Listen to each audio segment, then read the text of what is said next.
You're watching GCTV, Community Access Cable Channel 15 in Greenfield, Massachusetts. All of our productions at GCTV are sponsored in part by Bay State Health, providing the care you and your family need when you need it close to home. Visit them online at baystatehealth.org.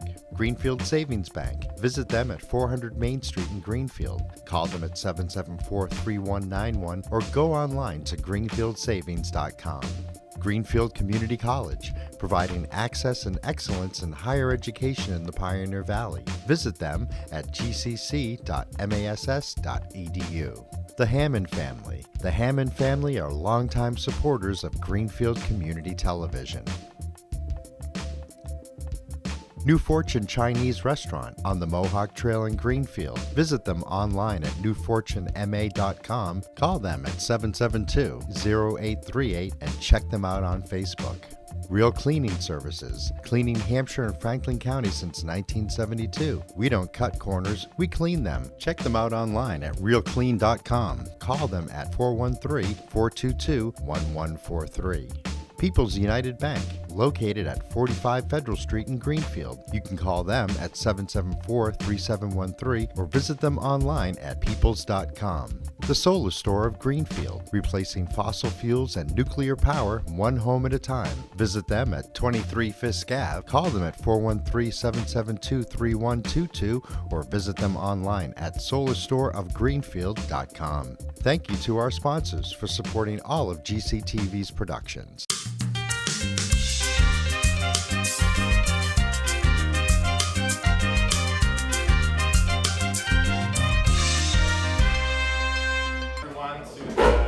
Ways and Means Committee annual budget meeting, final deliberations of Thursday, May 16th. I call this meeting to order at 6:01. This meeting is being recorded, videotaped, and broadcast by GCTV. If any other persons, and by the Ways and Means Committee, if any other persons present are doing the same, please notify me at this time. Seeing none, the Secretary will please call the roll. Let's see. Councilor Wheeler. Present. Councilor Mayo, here. Councilor Mass. Do you have anything? Councilor Mask is absent tonight. Okay, absent. Councilor Dolan. Present. Councilor Alice. Did not hear about Councilor Alice. So I'll mark him as absent. We have no approval of minutes. There is no public hearing.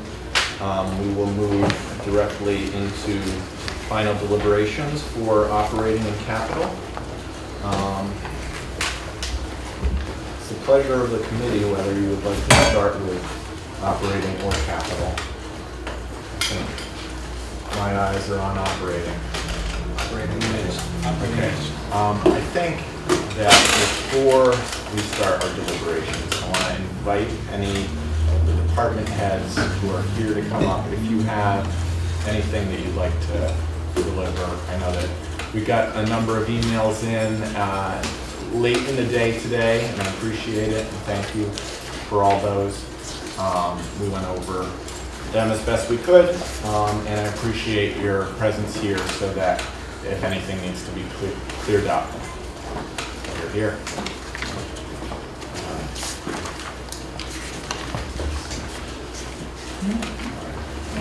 Good evening. I will just start off by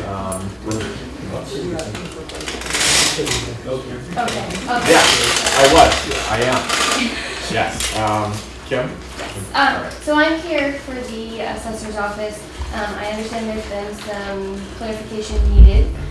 So I don't know if my email was sent this afternoon late in the day, if you were able to go over that. But basically what I would like to tell you is the assessor's office has been using a consultant for over a decade at least. So by having RRG here in town is not changing anything. Almost every town in Massachusetts uses a consultant for some reason or another. Some towns use them for more They use them for inspections, valuation purposes, appellate tax board cases, and by having a company like this one in particular, with all the specialties that they have, this is just helping us be more accurate, having more information, basically helping us create less abatements, which is causing, more time, more money, higher revenue is what we want. And by having this company, that's going to help us in the end. Regional Resource Group, RRG, has I just wrote down a few specialties that they have. They specialize in chapter land. They specialize in personal property.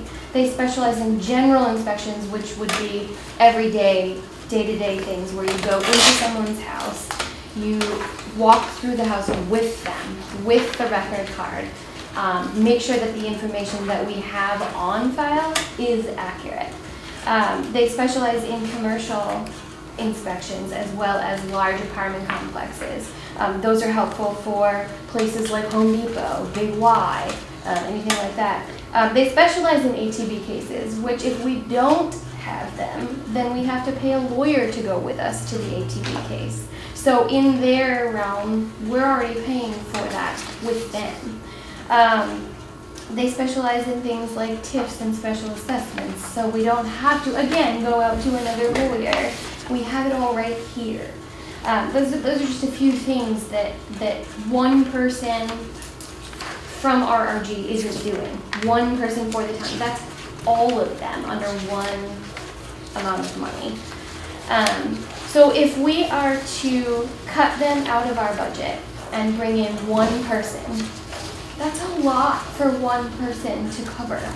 I'm not saying that one person doesn't have special knowledge in each of these things, but RRG is giving us so much extra that we may not get with one person, that we didn't necessarily have with the previous consultant.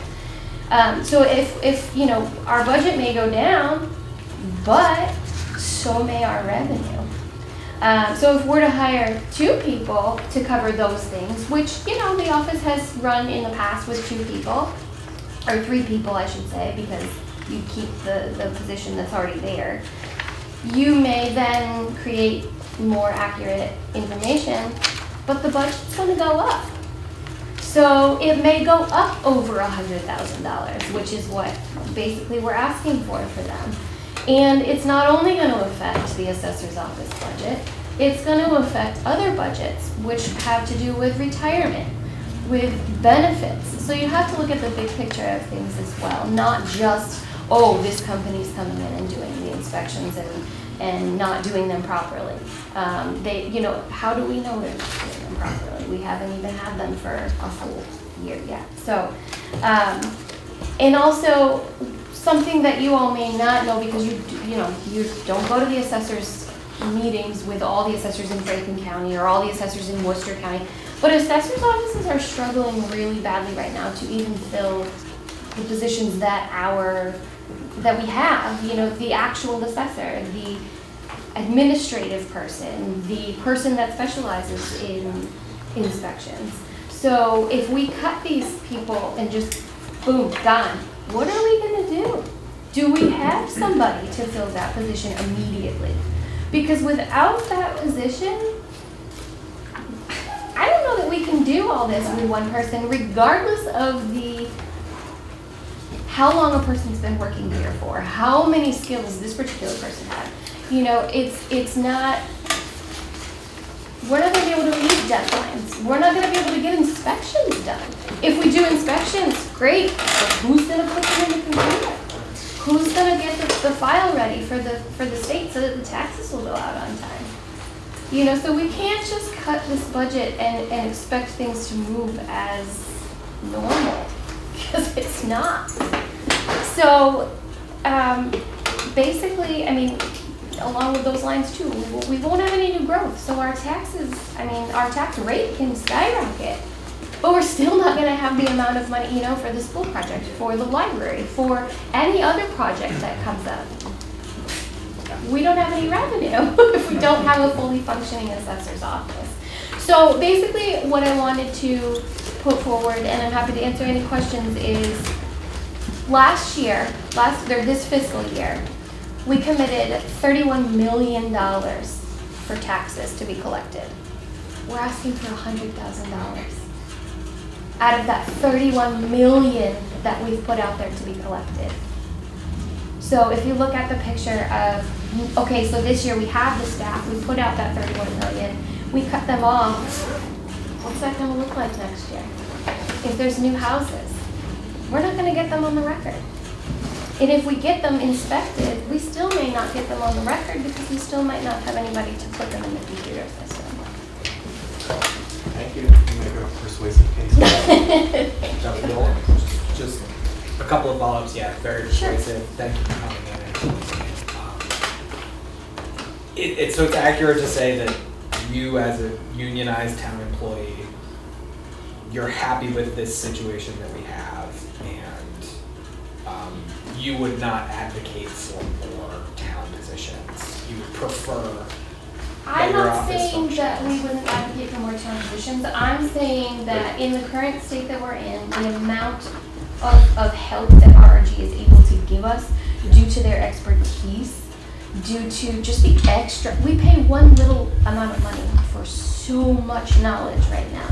I'm not saying in the future, I'm not saying even in addition to them at some point once we get more money and once the town becomes more stable, that we can add in more positions, but If it was a one or the other situation, you would take RRG. right now, Yeah. yes. Okay, that's great. One more follow-up. Yeah. This is kind of, and I'm sorry, this is a little bit of there are several questions that never quite go away on the council. I'm noticing. Back in February of 18, the council appropriated, I think it was $50,000 to do commercial reassessments. 30. Was it 30? Oh, Yep. Knocked down. Yep. Down to 30, that's right. It's my understanding that RRG is in charge of that? Yes. And how are they doing it? So right now, we are just ramping up to really get out there. Yeah. Our overvaluation period has just ended, so they should be out momentarily doing those inspections. I know so- that wasn't the intention, was to wait this long, but that's what's happening. I'm glad to hear that it's going forward. Yes. Okay. Any further questions from Ms. Muir? All right. Thank you. Thank you. Carol? I didn't really have anything prepared, but I know that Councilor Golan had a request on how the energy department budget is calculated, which I responded to, and I believe only got to you moments ago. I read it. You did? In great detail, yes. Okay. So I'm here to answer any questions. I can provide any further follow-up on however you prefer. Any questions? Just to summarize, it sounds like there's not really a way that we can cut anything from that line without making your life miserable. Or We're going around and making sure everyone turns off the lights. Painted by existence. I mean, they should. Yes. Turning off the lights. No, No. No, everyone's great. Volunteer to enforce that. Yeah. Getting other hot water now. No. Okay. But, yes. That's what I took from the. Okay. From the big takeaway. Yeah. Thank you. Any other department heads like to contribute at this time? I'll allow contributions if we get to more detailed discussion, but if you have anything to add now, now's your chance. All right. Seeing none. I'm gonna start off with a couple quick amendments.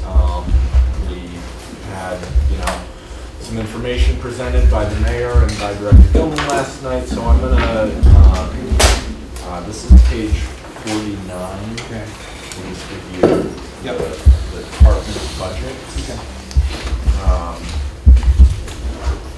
I move to amend the contributory retirement line item by reducing it by $32,000.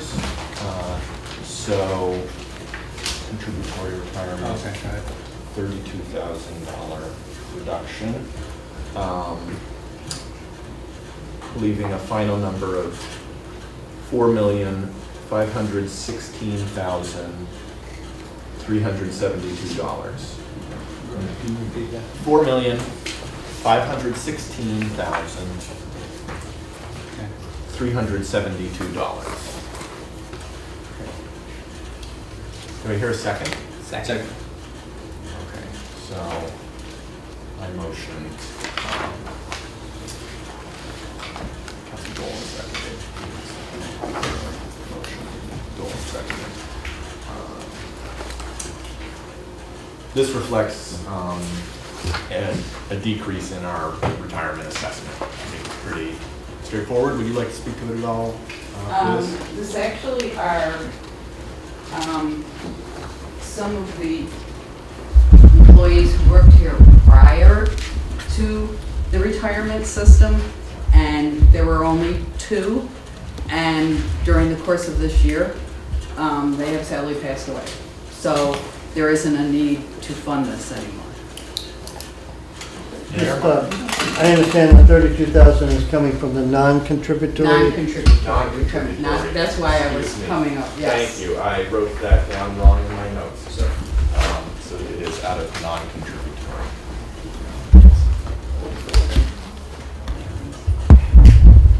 And so that is actually a fully funded decrease of that line item. So that decreases that line item to zero. Zeroes down.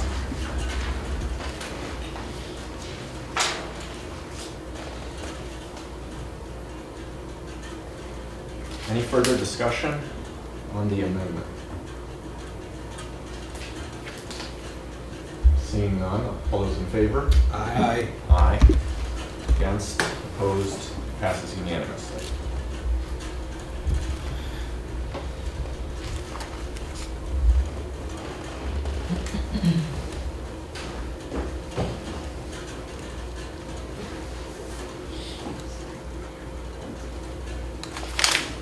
All right, good to go? Yeah, just say non-contributory.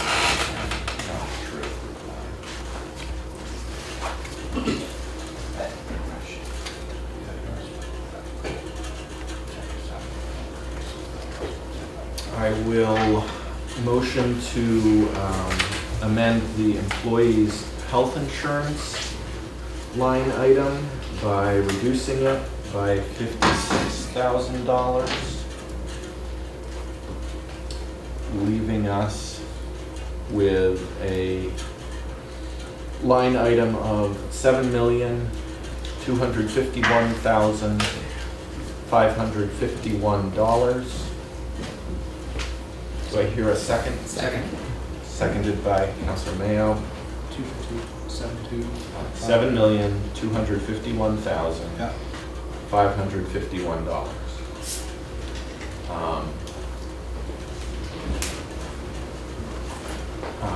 Discussion. I believe this was a reduction in the negotiations with our brokers. And so there is no cuts involved with this. Any further discussion? Seeing none, all those in favor? Aye. Aye. Against, opposed, it passes unanimously. So that is employee.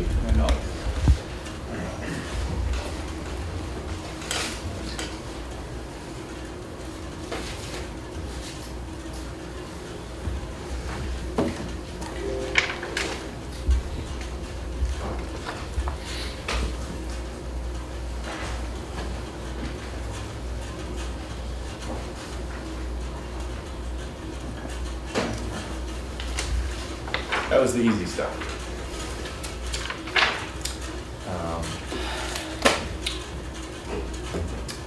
Discussion on the operating budget in general. Can I suggest that we tackle the schools and do it in pieces? Yes, I would suggest that we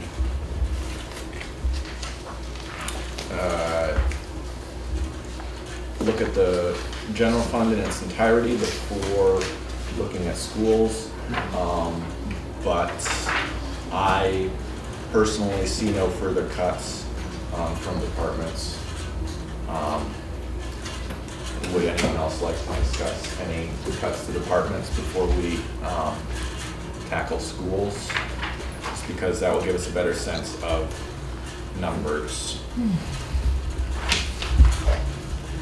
Seeing none, we're gonna attack schools. So, Well, maybe phrase that. no attacks are happening tonight. No attacks, no further attacks will be happening at Ways and Means. So, I'm gonna try to summarize where we are at with the amendments that were just made, as well as the updates from the mayor's office. So, we just recommended amending down the operating budget by $88,000.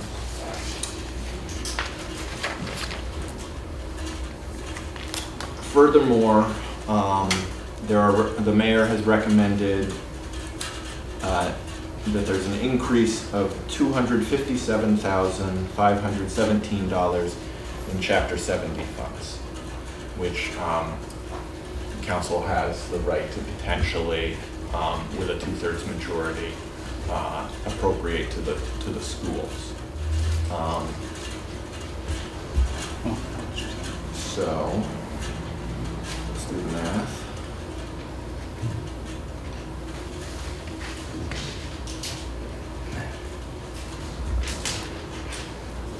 I get 345,517.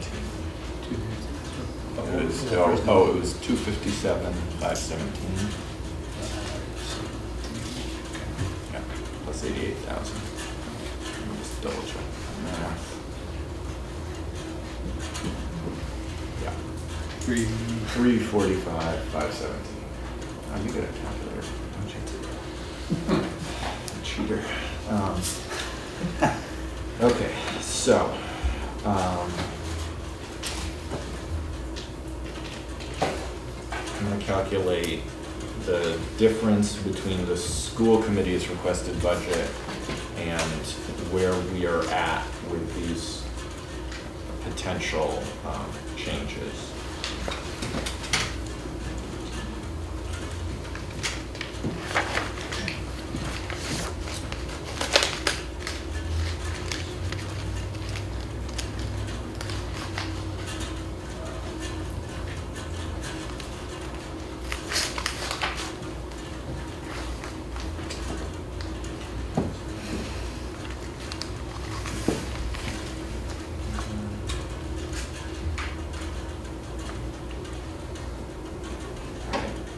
Maybe if we do this math at the same time, I'll be less apt to make an error. So we're starting from the mayor's proposed budget of $18,625,000. Yep.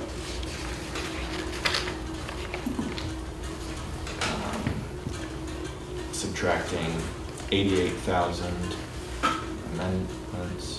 Why are we subtracting? Excuse me, thank you, adding 88,000. Never thought I'd be the guy doing math on TV. And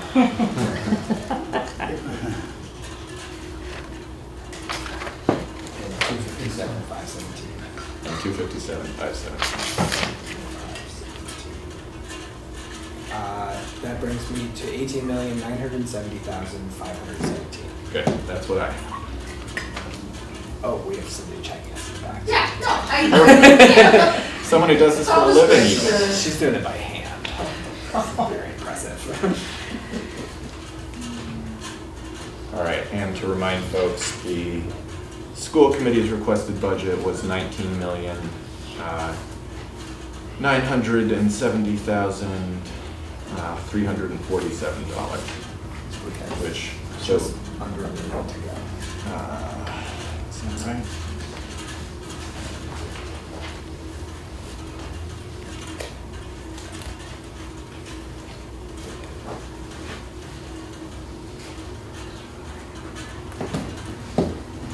I arrive at a difference of $999,830. All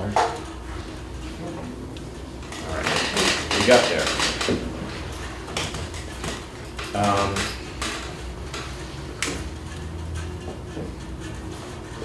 In terms of process, I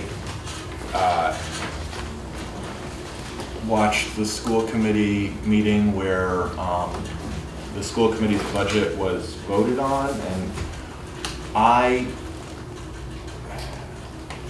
fail to see how it makes sense to not take advantage of having the mayor present on the school board by attempting to reconcile the two budgets in some way. And I don't mean to, this is not a hard criticism of the school committee because I don't watch all the school committee meetings. I did watch all of that one, and I do think that having the mayor on the school committee offers an opportunity to have insight into what the mayor's proposed budget will be and to attempt to potentially get to a number that is close. But I will give the school committee and the superintendent the benefit of the doubt that as much work was gone into as possible on that. That said, we're left with a number that's pretty close to $1 million. We have a recommendation from the mayor to that the school might use $400,000 in revolving funds. Obviously, as counselors, we have no say in the school budget, so any deficit that they're left with is theirs to make up as they see fit. But that's certainly an option that they should have before them. Discussion.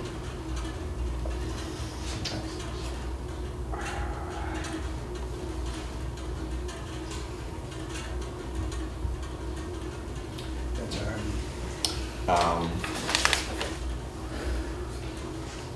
If you don't discuss something soon, I'm just going to make an No, go amendment.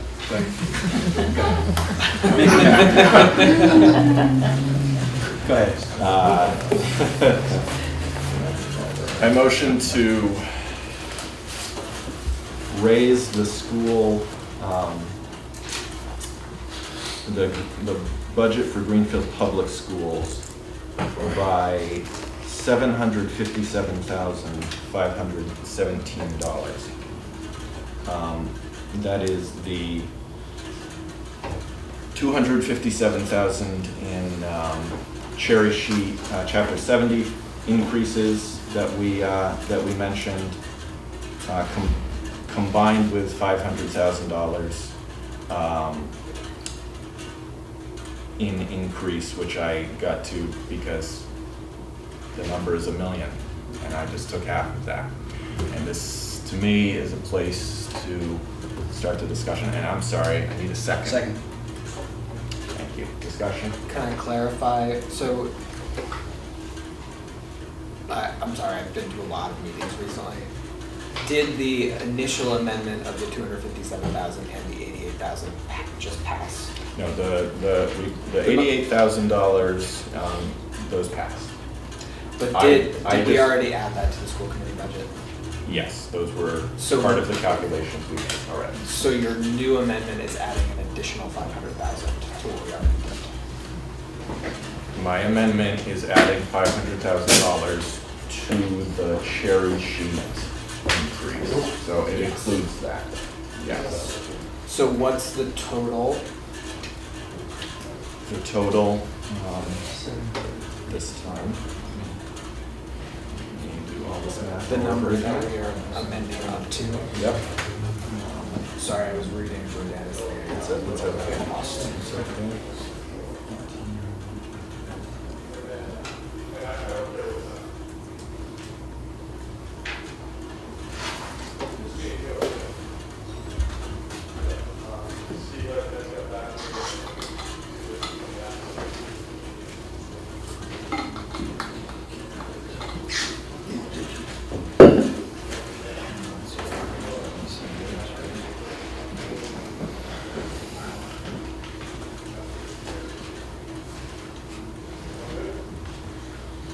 Okay, so it's 18,713,000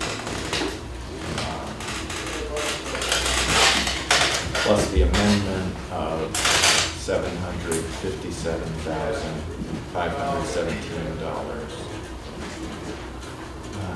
equals 19,470,517. This doesn't need to go in the minutes yet because it's kind of for the purposes of our discussion. And it leaves nearly $500,000 shortfall in the school's requested budget. So clarifying, the amendment is to raise the school committee budget to $19,470,517. Correct. Correct.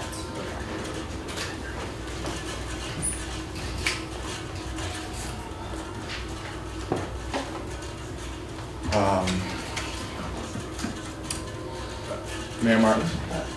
I don't know, maybe Liz is busy calculating that. So by raising the Greenfield Public School budget, it will raise the educational budget line.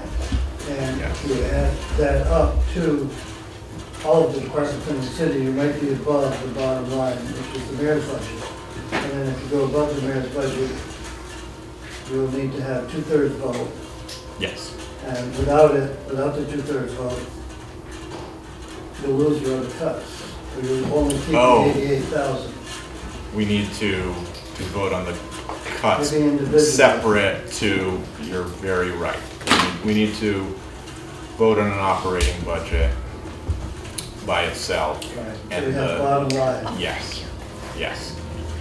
The mayor makes a good point that the amendments that we made and that any potential other amendments that would only require a majority vote, that would give us a bottom line operating number should be voted on separate to. So meaning we need to take a vote on total operating, I think, before taking a vote on the public schools. I think it's a good total shortcut education. to do this, the Yeah. 757. Yeah. But the 257 is from the chapter 70 increase that we don't have yet, that we're thinking we're gonna get. Yes.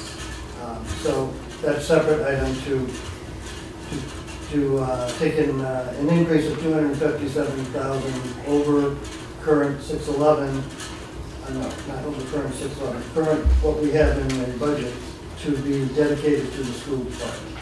Yeah. And Are then you another suggesting? one, I You're think it has to suggesting- go to the school department for a request that they use $500,000 Yes. in revolving funds. Yes. Very good. I withdraw my previous motion to amend the school budget at this time.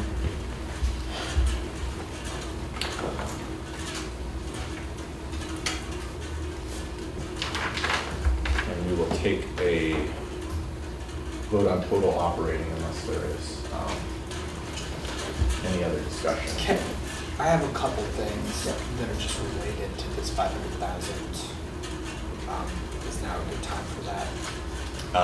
I think if they're school related, they should wait till the next piece. Are they general fund or school?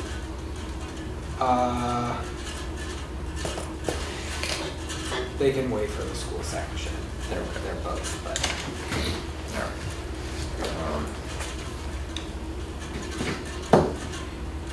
So I'm now gonna calculate with the amendments to contribute to non-contributory retirement and employees' health insurance. I'm gonna calculate total operating.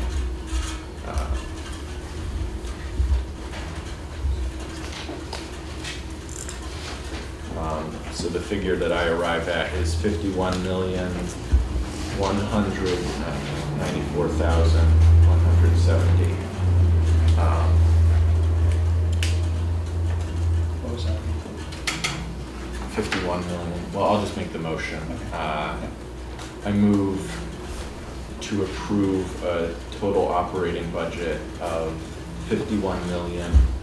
$194,170. Second. Discussion. Again, just to clarify, so that's the total operating budget that we received from the mayor, plus the 257,000 and change from the cherry sheet.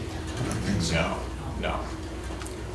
We are, any, and correct me if I'm wrong, Mayor Martin or Director Gilman, any increase to the school budget, including from Chapter 70, requires a 2/3 vote of council. So we are separating that from this motion for the purposes of recommending one budget that requires a majority vote and recommending a response to the superintendent's request for the funding above the mayor's proposed budget. Follow? So I'm sorry. Please, Director Gilman. I actually think you want to do the 88,000. Yeah. You really aren't cutting the bottom line. You want to reduce the items you spoke of and increase the school, but you aren't cutting the bottom line. Thank you. There's no change to the bottom line. Thank you. We only get into the change to the bottom line when we get to the cherry sheets and the additional tax levy. Yes. I'm just trying to make this hard for our new secretary. Okay. I withdraw my previous motion.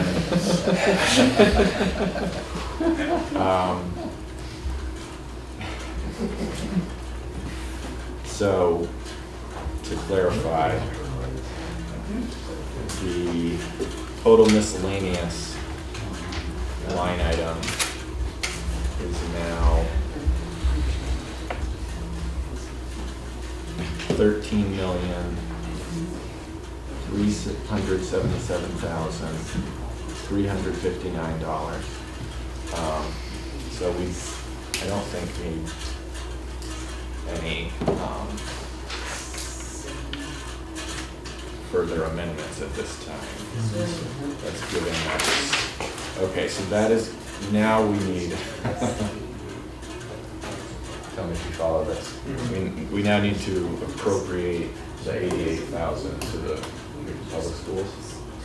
Care to make that motion? I motion to increase the education line, or is that different? Through the Greenfield Public The Schools. Greenfield Public Schools line by $88,000 to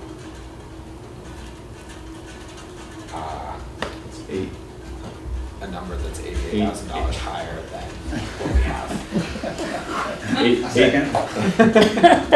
Discussion, that number is 18,713,000. Thank you. All those in favor? Aye. Aye.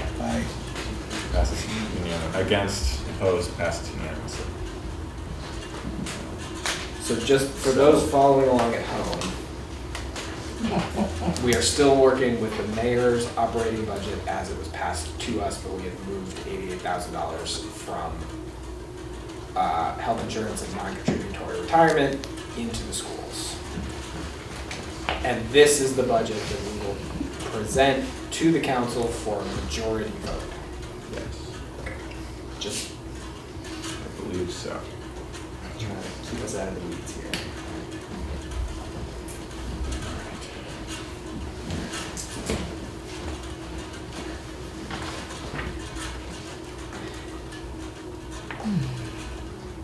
Okay. So.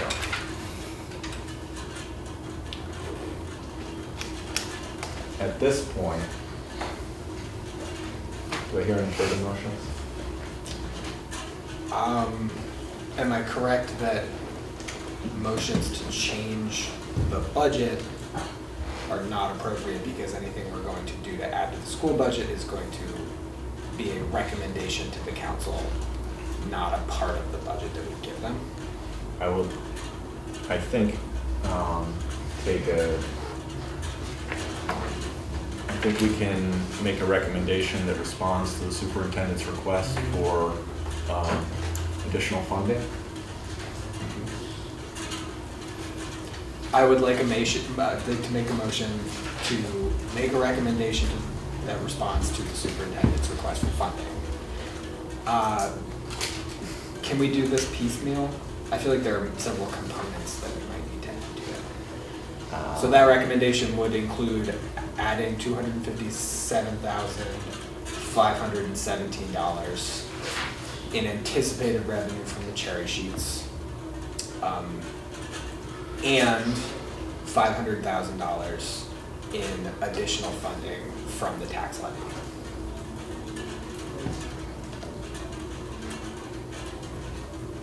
For a total of $757,517. Do I hear a second? Second. Discussion? Is now a good time for me to direct my two questions? Yes. Okay. Mayor Martin, at the end of the budget book, you noted that anticipated revenue from. Let me start by saying my process now is to figure out how this is going to affect the tax rate in reality. So at the end of the budget book, you mentioned dedicating marijuana tax revenues to two things, the other post-employment benefits and civics education in the schools. What's your forecast for how much of this $500,000 that we are now discussing appropriating might be able to come from those marijuana tax revenues? So, all revenues are based on historical trend, with our historical trend is 0. So we don't have anything to base it on. Department of Revenue won't allow the cities and towns to use anticipated revenue income to be budgeted. So we won't have anything before June 30th. We may get a payment in June, but that'll be this fiscal year and then roll over to free cash at the end of the year. So we can't use any marijuana revenue. Do you have a sense of monthly tax revenue? For the 3% excise tax, Department of Revenue collects that and pays the city quarterly. We haven't received a payment yet. For the 3% local tax, it's a combination of cash and paid directly to the city on a semi-annual basis. But we have no estimates for what that might. Well, if we use, I'm using 10 million because I have no idea what the dealers are making in the area. $10 million, we get 6% more or less, so that's about $60,000. I just want to say though, in terms of FY20's budget, we cannot use that. Okay, it may be good to know for going forward, you know, what we're looking at. But for now. Yeah. Yes, and am I correct that at the end of FY20, that will roll into free cash for FY21? Yes, and now we have a historical basis of revenue that will allow us in 21 to include it under local receipts. But that $0 will go into the general fund in FY 2020 from that source. No, the mayor is estimating possibly 60,000. So I think Council's question is, so if we get some money before June 30th, then we are able to have, if FY19 is closed by August 15th or the 25th, then we will be able to get that information into DOR, have certified free cash in October, November, then we can do a supplemental budget for this budget we're talking about now. So we can add to it then with known certified revenue. Yes, okay. Just trying to wrap my head around the process there. The other question is for Director Gilman. It seems like we're about to get a free cash windfall in the sense of 2 years certifying, relatively speaking. In terms of 2 years of free cash certifying in close proximity. In a fair short amount of time. Within several months. Do we know how much is represented in those two? You won't, you We have can't no even idea. do 19 till. we Yeah, get until through the year is over. So, But 18, we probably have a pretty good sense of. let me get back to you with that, but I also am going to caution you all that there's an old mantra, one-time revenue goes to one-time expenses. So you shouldn't really be using free cash to support an ongoing recurring budget. We know that we have to replenish stabilization, contract stabilization, which we've gone through. Some of the capital stabilization, there's a lot of the stabilization that needs to be replenished because every department's utilizing it.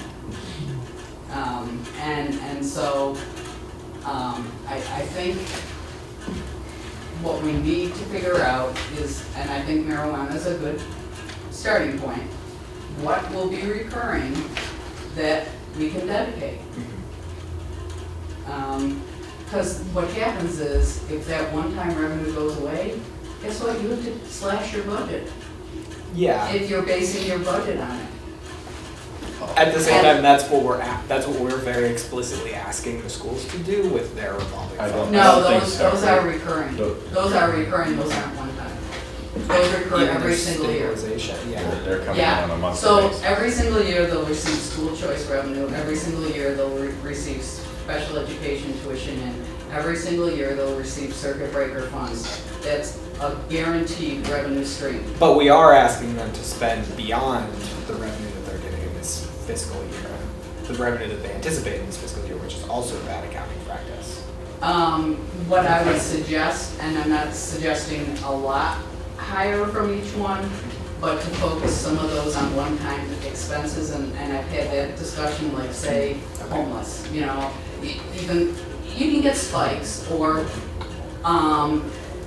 say special education needs, one-time equipment, one-time supplies for an individual student. There are one-time costs you can identify, and that's a smarter thing to do. But then going forward, I would suggest that they use the one-time revenue that they anticipate in 1 year. That is good management. You save 1 year's revenue, it's known, it's guaranteed, and then the subsequent year comes in, it's known, it's guaranteed for the following year. So that's what you should be doing. And we gave you some documentation showing how that trend has happened over the last 3 years. For example, school choice, it's around $580,000 a year. They have a balance 3 years ago, 1.1 million, 2 years ago, 1.2 million, and last year, 1.1 million. So even though it's steady, it's lower than their balance, they're carrying a couple of years and 2 years, 2.5 years of funds. So, and that's a regular basis, that's what Liz says. And another suggestion would be, I know they want to build up the special education transportation. Well, there's some one-time costs there too. So that would be a wise move as well. Okay. Thank you. I'm just here trying to turn over every rock. And there's nothing under most of them. Any further discussion on the amendment?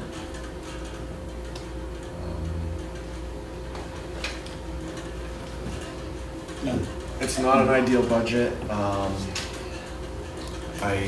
hope it's a fair one. Obviously, it's only a recommendation. Mark, does it get close to your umbrella?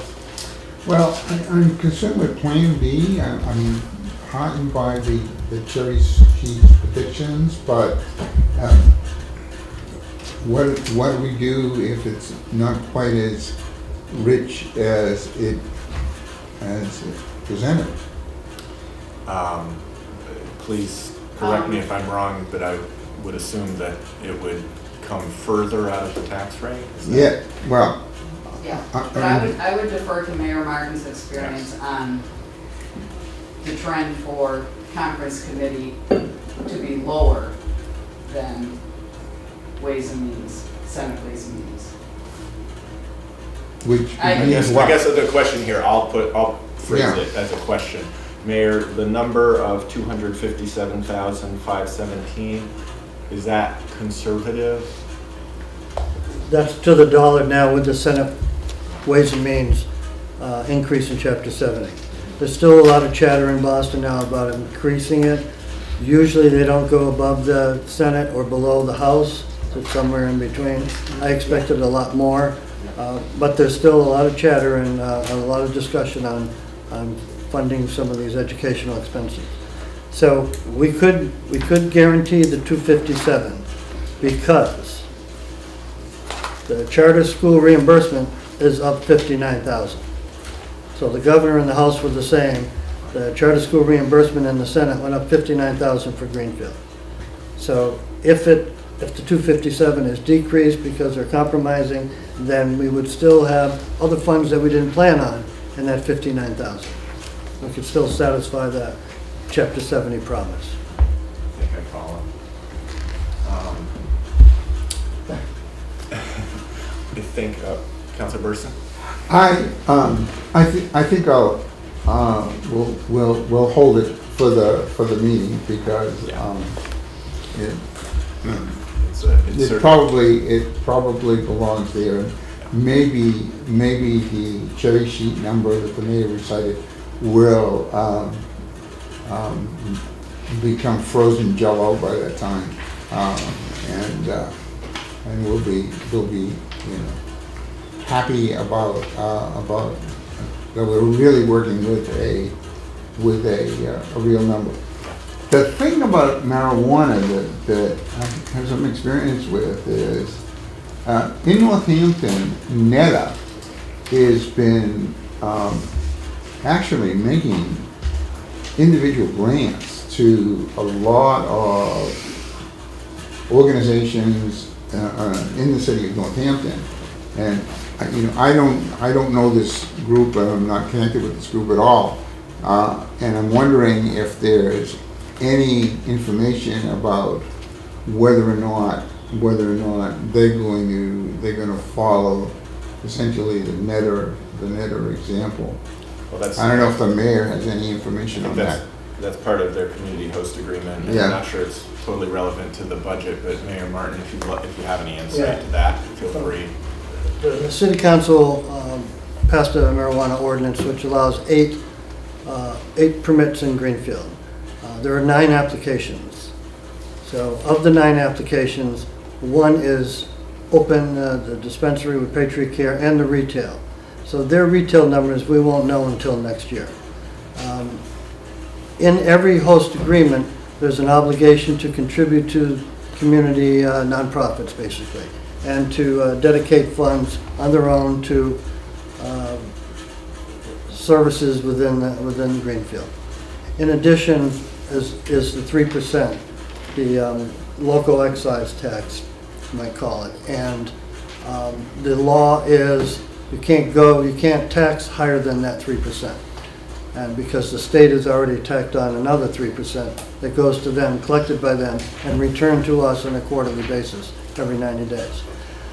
Now, some of the groups have, Patriot Care has given $10,000 to Greenfield Education Foundation, $10,000 to Linfield, $5,000 or $6,000 or $8,000 to different other organizations in town, all on a kind of like an ongoing basis. The most recent group that came to town, which is a combination of dispensary, cultivation, and retail, has offered to buy the Bendix property and made those other commitments of $100,000 to the library, several tens of thousands of dollars to local groups. And all of them, of course, are buying local and hiring local. So I think that's the extent that we can legally get there. Northampton was lucky. We tried to be first. Patriot Care was right up there in the running. They just never got all their ducks in order, if you will, to be first. The first couple that opened had an avalanche of customers. And so that's where that money came back to Northampton, which was great. The financial proposal for the one on Bendix does get to high 6 figures, but again, it's not there yet. There's no historical trend. This committee is, and the same people are on it 2 years from now, you may have a lot of money to be dedicating to different parts of the budget. Exactly. Answer your question, Councilperson. Well, it does, because in an indirect way or in a direct way, it would affect the library.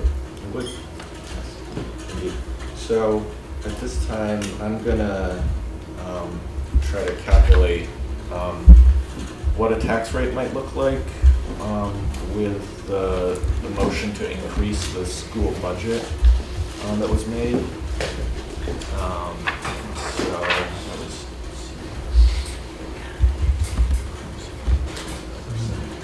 So the number is $757,517 on top of the current tax levy of $34,425,718.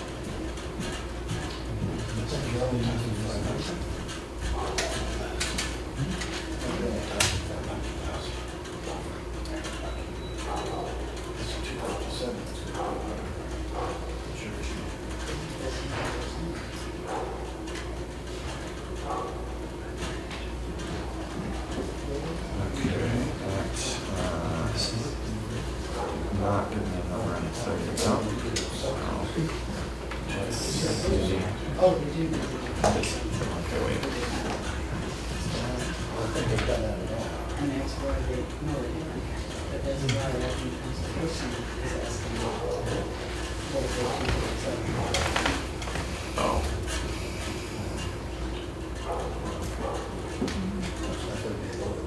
I'm gonna ask Director Gilman a question here before I go any further in calculating the increased tax rate here. Is that something that you've done yet, Liz, or? I've done it in You do actually. $100,000 increments. That's right. So we could give a guesstimate of in between the 700,000 and 800,000 rate there, Yeah. about halfway. Yeah. So that's let's see, 7 No. cents, 3.5. Like No, because the cherry sheet should. Not How does be the cherry included. sheet figure? Doesn't come from the taxes, yeah. Right. no. So this already includes an increase in cherry sheet these numbers, okay? Right. But your 757 incorporates Right. the cherry sheet, correct? Right. So we just need to go down to see where that lies, and I'm at about 23, in the neighborhood of 23, 22, in that ballpark. It's in between the 23.19 and 23.25. I could do it exact for you. In fact, I could go do it if you wanted to. I think that would be helpful. Yeah, if Okay. you wouldn't mind. Okay, so I just, Yes, Mayor Martin. yeah, I'm just thinking that are you using 700,000, 757? 757,517, correct? That's right, 757 over the mayor's budget is a $757,000 increase. Yes. Now, that doesn't include the 257 and the cherry sheet. It does. It does. I was. It does in your addition, but the Doesn't 250 But the not. 257 is already in the budget. Right. It's reduced. So it's reducing the levy, And reducing the tax rate. correct? And so then you just go down. Another way to look at it is, So Marcus, or Councilor Burson is saying, what if the 257 isn't there? that's correct, and that's Then the it's a point he was, 757 over the mayor's budget. that's So correct. there's a best case scenario and a worst case scenario. There is. Could you calculate us the best case scenario? I think we need both. Both. I think we need No, both. you know. We need The both. 757, if it's not included, it's an additional 757. If it is included, it's still an additional 757. It doesn't include Right. it. But You can calculate it here, but it's still above the mayor's budget of 757. I don't know how, either by the So the reason I did the House Ways and Means tax levy the way I did it was because I took the net change in the recap, which would reduce the mayor's tax levy. So then you can just go down here and look for the amount you're increasing. Yeah, right. Now, you're correct, if the 257 doesn't show up, yeah, it's gonna be higher. If we don't receive the 257,000 in chapter 7. So is that, But, so the plan as going forward, with the assumptions that we have in place about receiving that additional cherry sheet aid, the tax rate will be 23 and 22. Within a penny change. yeah. Yeah, that's what I was looking for. And how about for the meeting next week, I will have the exact. Yeah, that would be, this There. is, With receiving the 257 and then also, yeah, you know, the worst happened and it all disappears, yeah. Yeah. It's complicated. Certainly is. So just to remind folks, that number of 2322, which is an estimate we have right now, is almost 80. Over last Solid, year's, yeah. it's like an 85-cent increase, 85, 86 in between there. And still leaves excess capacity of over 2 million.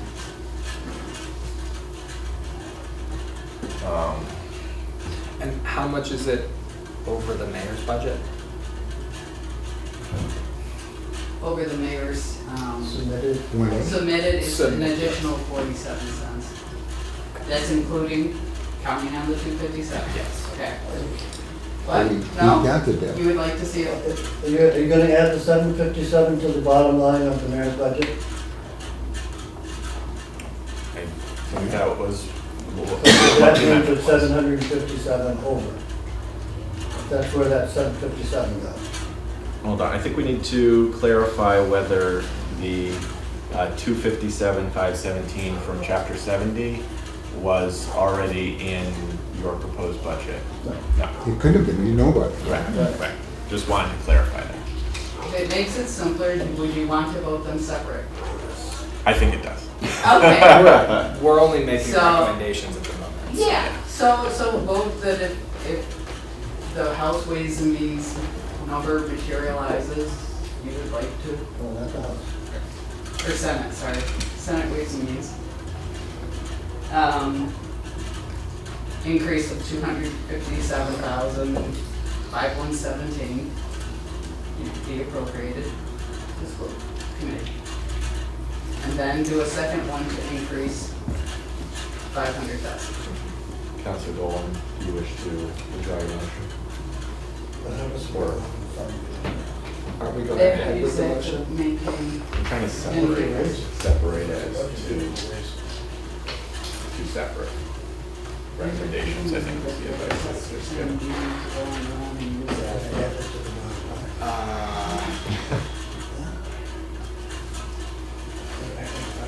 Can it be one motion? Well, you can with two amend votes? it. Okay, I'd like to withdraw my motion to start again. Okay. I would like to make a motion to recommend to full council that we appropriate an additional sum of 257,517 of up to 257,517, depending on the final Allocation. from the cherry sheets, as well as an additional 500,000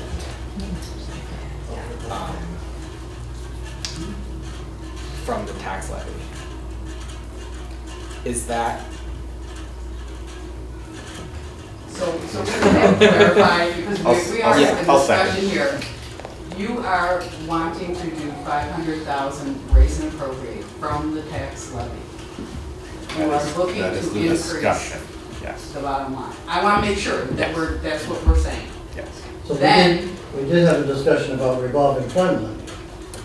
Yes, So and you're saying you're not to use any revolving fund? No, I can't, the council has no authority, but as a counselor, I would certainly suggest that they use 400,000, and, I mean, the school committee can do what they will, but I would assume that maybe they would use 400,000, maybe there would be cuts of 100,000, maybe they will find another 100,000 of revolving funds. It's not for me to say as a counselor, but that was my reasoning in making the original motion. Was there was a roughly $1 million shortfall that we identified, and I attempted to cut it in half by raising the levy. All right, so basically you're suggesting to the school committee, if they want their full budget, they have to take it from the revolving account of approximately, 400 and something, or close to $500,000 to come up to the million. Yes, Okay. that's correct. So, I think I would actually like to withdraw the motion that I just made, the second motion. I actually would like to appropriate close to $750,000 regardless of the cherry sheet numbers. I believe that this increase in cherry sheet aid that we've gotten is a result of a lot of advocacy in the state. That's hard-won money for education that is coming to this town, over $1 million above last year.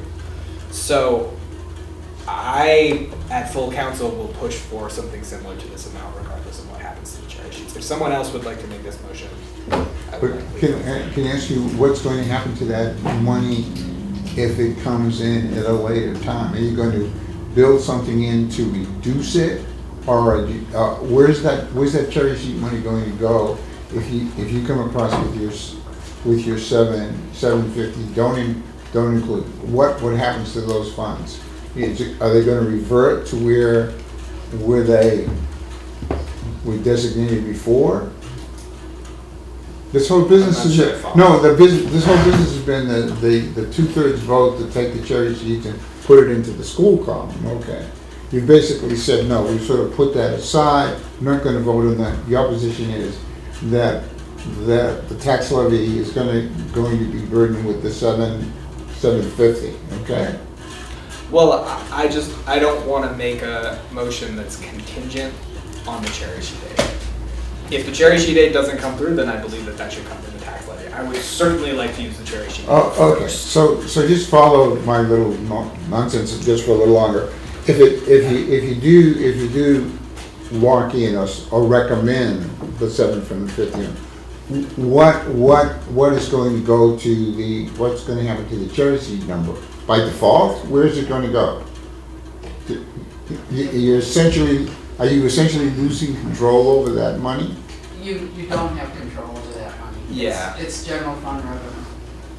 Well, you lose it, but if you have a two-thirds vote, you designating it for the schools, and if you don't, then it goes into general revenue. It would reduce the tax rate, actually. All right. It would do. Okay. If you didn't take a vote right now, if you see that in my tax levy presentation, you should see it already did reduce the tax rate because we haven't appropriated anything. Mm-hmm. So that's what would happen. If we did nothing, it would reduce the tax rate. If we got another 500,000 and we didn't appropriate, it would reduce the tax rate further. All right. So now we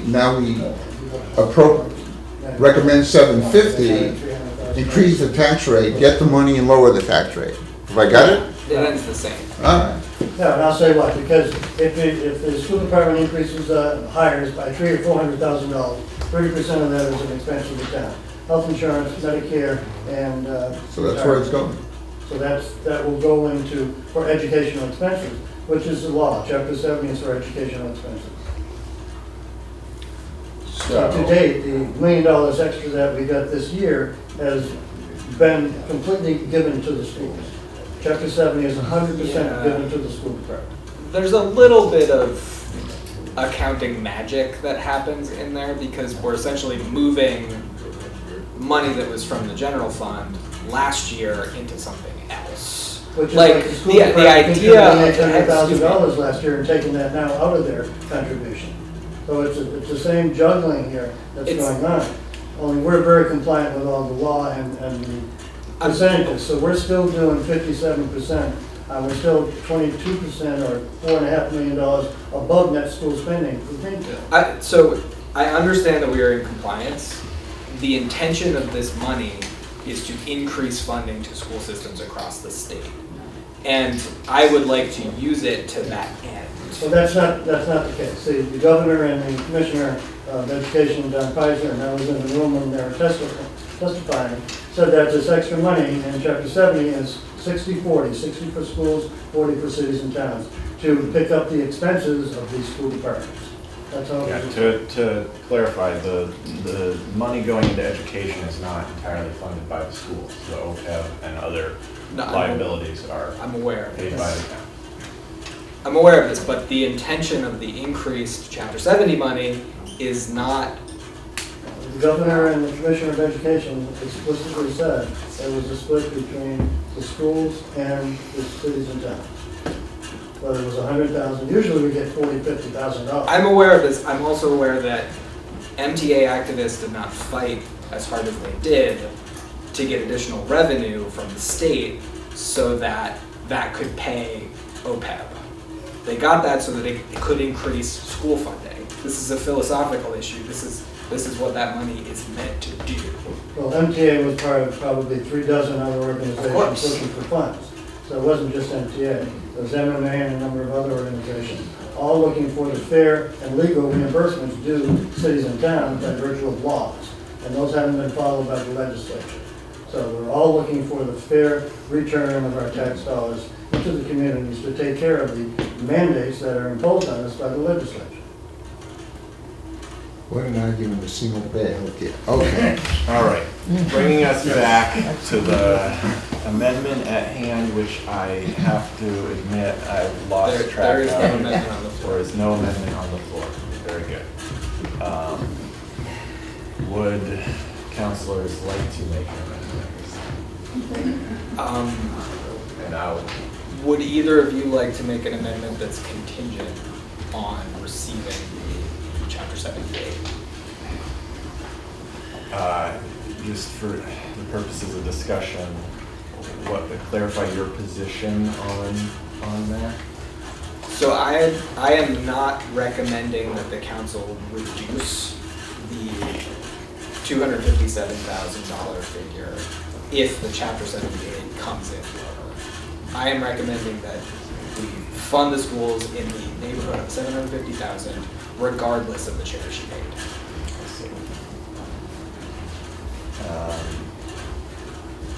This is a recommendation. I think it will be hashed out next week, probably to a great extent. So I'm personally more concerned about the number than whether or not it has a specific requirement attached to it. So if you feel strongly, then make a motion. If not, I will. Okay, so I will make a motion that to recommend to full council that we increase the Greenfield Public Schools line item and the bottom line for the budget as a whole by $757,517. Do I hear a second? Second. Discussion. Okay, so the amendment is for the $757,517. Yeah, thank you. It's to the Greenfield Public Schools line item. And you seconded. I seconded it. Using the excess levy. Using the excess levy. Using excess levy Raise and capacity. appropriate. Raise and appropriate is the phrasing that we're looking for. Thank you.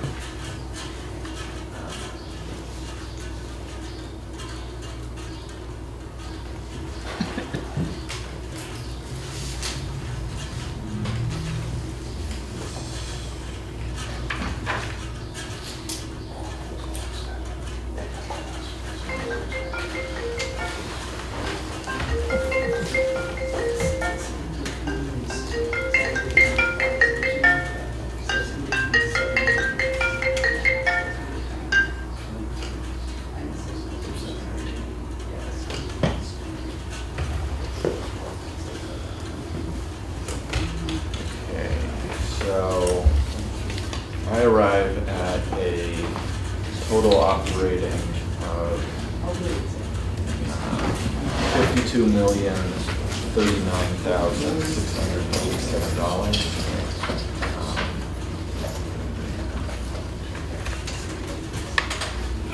That should be double checked.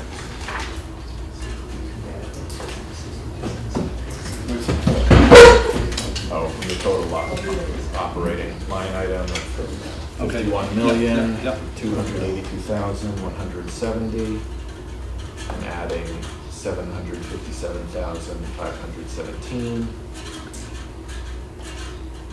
I arrive at $52,039,687. Sorry. Yeah. Oh, I have a calendar too. I mean, calculator too. Just trying to check my math.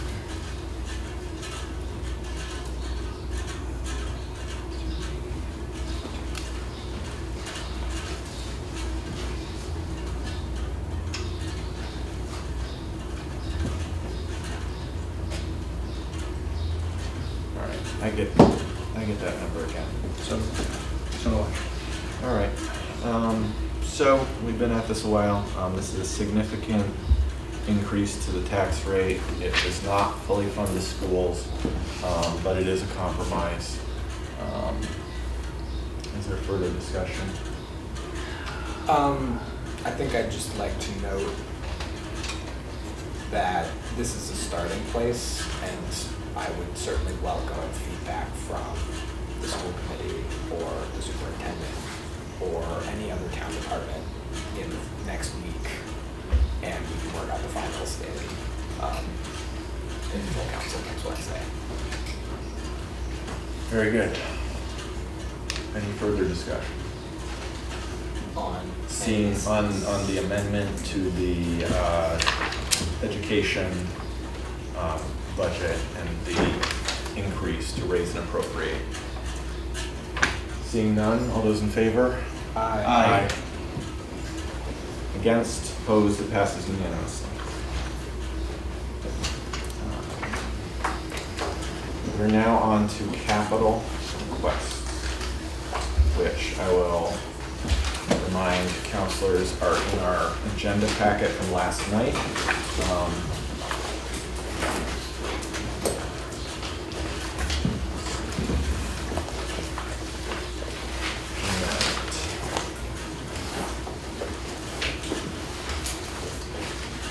City Council, upon recommendation of Mayor Martin, ordered that the sum of $90,000 be appropriated from the Building Maintenance Stabilization Fund for the following purposes and amounts. City Hall brick repairs, $40,000. City Hall chimney repairs, $50,000, for a total of $90,000. Do I hear a second? Second. Discussion?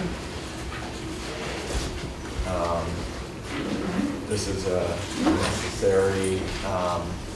necessary repairs to the roofs of the building of Town Hall, the building that we're in right now. It's not very complicated, but if anyone would like to speak to it, you may. And if not, is there discussion? Counselors? No, it's clear. All those in favor? Aye. Against, opposed, it passes unanimously. Who motioned that? Yeah, I motion. Oh, okay. Don't remember, but put me down. Yeah, you put yourself up. Okay.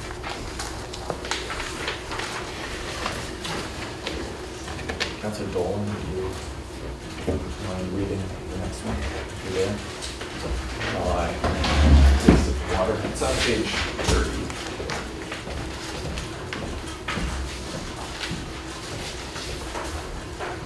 Upon recommendation of Mayor Martin, in order to appropriate $65,000 from capital stabilization for the replacement of SCBA models. Ordered that the sum of $65,000 be appropriated from the capital stabilization fund for the replacement of SCBA cylinders for the firefighters. Second. Discussion? It's necessary, is it yearly or regular expense? Chief? No, so the bottles are good for 15 years. 15 years, They have a 15-year life cycle. We have no choice but to remove them from service at 15 years. This is a downgrade from, we have about 100 bottles coming offline. The request is for far fewer bottles than 100. I think it's around the 60 bottle range. Very good. Further discussion? All those in favor? Aye. Against, opposed, passes unanimously. What number was that? Mike. Cotton State, yeah, mine is Cotton State as well. It's FY 19-106. Shall I? May. Ordered that the sum of $550,000 be appropriated to hire the architect and engineering firm to develop the plans for a new fire station, and to meet said appropriation, the treasurer, with the approval of the mayor, is hereby authorized to borrow said sum of $550,000 pursuant to Massachusetts general laws, chapter 44, or any other enabling statute, and the mayor is hereby authorized to apply for, contract for, accept and expend any federal and/or state grants or bond premiums available for this project to be used to reduce the appropriation, and further, the mayor is authorized to take any action necessary to carry out the intent and purpose of these projects. Second. 1 second. Discussion. I may be wrong. I think we might have had an email about this today, but if we did, I did not have time. I don't think I had time to read it, but. No. I didn't say. I got a lot of emails today. This is a necessary step to go forward with design of the fire station. Would anyone like to speak to it? No, it's just, it's a project that we hope will keep being put forward. We've had initial studies on the site, and I've identified a site, and now this would carry that into the next phase. Very good. Obviously, this is necessitated by the library. The library may or may not be built. It will go before the voters in November, but my understanding from witnessing, just from all sorts of different directions, is that the fire station is very necessary. Any further discussion? Seeing none, all those in favor? Aye. Against, opposed, passes unanimously. Hold on just 1 second. Got it.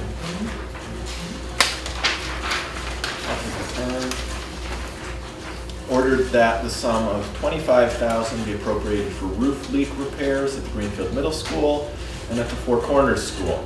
To meet said appropriation, the treasurer, with the approval of the mayor, is hereby authorized to borrow said sum of $25,000 pursuant to Massachusetts general laws, chapter 44, or any other enabling statute. The mayor is hereby authorized to apply for, contract for, accept, and expend any federal and/or state grants or bond premiums available for this project to be used to reduce the appropriation, and further, the mayor is authorized to take any action necessary to carry out the intent and purpose of these projects. Second. Discussion. Roof leaks at the middle school. No brainer. Gotta fix the roof. Gotta fix the roof. Further What discussion. else to say? Yeah. All those in favor? Aye. Aye. Who's Against? second? Who's second? Opposed? I think you did. Did I do it? Yeah, you. All right. Passes unanimously. Okay. Will you take one? Ordered that the sum of $100,000 be appropriated for asbestos remediation of Four Corners, closets and cubbies in Federal Street School. Tiles in accordance with the AHERA plan set forth by the district. To meet said appropriation, the treasurer, with the approval of the mayor, is hereby authorized to borrow said sum of $100,000 pursuant to Massachusetts General Law, Chapter 44, or any other enabling statute, and the mayor is hereby authorized to apply for, contract for, accept, and expend any federal and/or state grants or bond premiums available for this project to be used to reduce the appropriation. And further, the mayor is authorized to take any action necessary to carry out the intent and purpose of these projects. Second. Take your pick. You got it. Discussion. Asbestos. You can't leave it there. Yeah. All those in favor? Aye. Aye. Against, opposed, passes unanimously. Ordered that the sum of $25,000, no, sorry. It's, the stair treads. Yep. Ordered that the sum of $80,000 be appropriated for the replacement of stair treads in the middle school and to meet said appropriation. The treasurer, with the approval of the mayor, is hereby authorized to borrow said sum of $80,000 pursuant to Massachusetts General Laws, Chapter 44, or any other enabling statute. And the mayor is hereby authorized to apply for, contract for, accept, and extend any federal and/or state grants or bond premiums available for this project to be used to reduce the appropriation. And further, the mayor is authorized to take any action necessary to carry out the intent and purpose of these projects. Second. Discussion. I'd like to applaud the capital committee for really bringing things forward that are absolutely necessary. That's the process. Anyone who was involved in the process, I think, would know that we're not just rubber stamping everything that's here before us. These are really the projects that need to happen now. And I applaud the department heads for including pictures in a lot of these things. Any further discussion? All those in favor? Aye. Aye. Against, abstain, passes unanimously.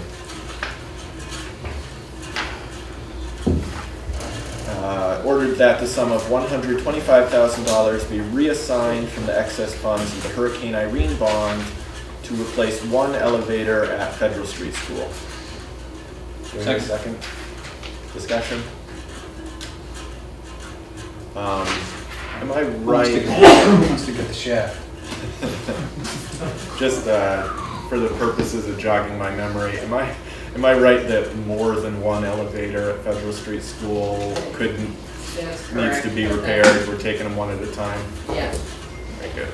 And Yes, Councilor Dolan. what's this? I'm not remembering what the status of these FEMA funds is. We rolled some of it into It's debt. dwindling. Yeah. This is, so after this, yeah, the one elevator is done, there's gonna be 90,439 left. Okay. And it's one time, once it's gone, it's gone. So the elevators is a good project. Is the intention to use that 90,000 for the other elevator at some point? We wanted to do both, and it was a little short. So, and then we thought it was good to do one at a time anyway, make sure one is functioning. Good plan. Yeah. Any further discussion? Seeing none, all those in favor? Aye. Opposed? Abstained? Passes unanimously.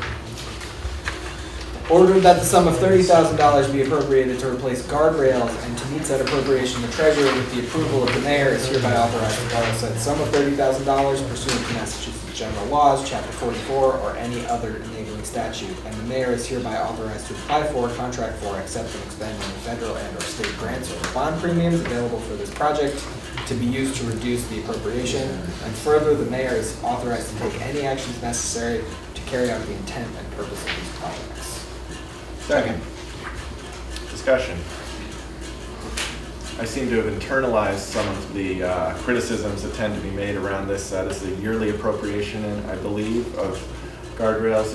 And Director Marlowe, would you just like to remind us of where we're at in terms of what guardrails got worked on this year, and whether are we still working on some funds appropriated from last year? Yeah, I believe it was January, we had some funds repurposed for Adams Road. There was a situation there. The wall has been built, the retaining wall.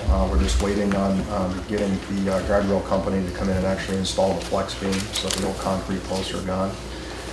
When I went back through the guardrail replacement program when I returned, I picked out on the list that we have in the plan the ones that are specifically worse off right now for this year's capital.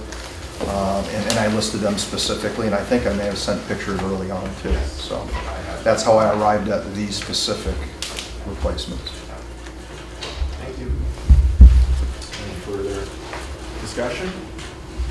All those in favor? Aye. Aye. Opposed? Abstained? Passes unanimously. Ordered that the sum of $120,000 be appropriated for the repair design for the Wiley Russell Dam. To meet said appropriation, the treasurer, with the approval of the mayor, is hereby authorized to borrow said sum of $120,000 pursuant to Mass General Law, Chapter 44, or any other enabling statute. And the mayor is hereby authorized to apply for, contract for, accept, and expend any federal and/or state grants or bond premiums available for this project to be used to reduce the appropriation. And further, the mayor is authorized to take any action necessary to carry out the intent and purpose of these projects. Second. Discussion. So I had asked the question at one of the previous meetings about the Wiley Russell Dam related to safety, and I did not see that in the response Okay. to the responses that we got from the mayor. So my question still stands: are there actual safety risks associated with not fixing this dam in the next 5 years? Well, when it was downgraded to a low hazard dam, the specifications that fall on that, I want to get the wording right or get it as close as I can. Generally, when it's low hazard, if there was a failure, what they're saying is downstream there should be no catastrophic loss of property or people or property in danger. This specifically here goes back to the 2015. I think that information was sent along from the Office of Dam Safety that we have 10 years to now repair the abutments. That's the repair status here. We're 5 years into that, and I think I have said in the past that, you know, take 2 years off the other end, because if you are appropriated the money for engineering, you need that year to engineer design, and then you need appropriations for the construction. So that's basically another year to get the work done. So technically, the 10 years under that document we received, we're technically close to 7 years in right now. May I follow up? Yes. I don't know what to think about the ODS's rating system, because it seems like we were at a high danger, and then when we promised to do something, they downgraded us to a low danger. That doesn't really seem like how danger works in the world. Like, An engineer. this dam is only a few feet tall. I'm trying to get a sense of like what the. I mean, there's probably 8, 9, 10 feet ahead behind it. It is. So, like, I'm just trying to figure out what's the worst case scenario.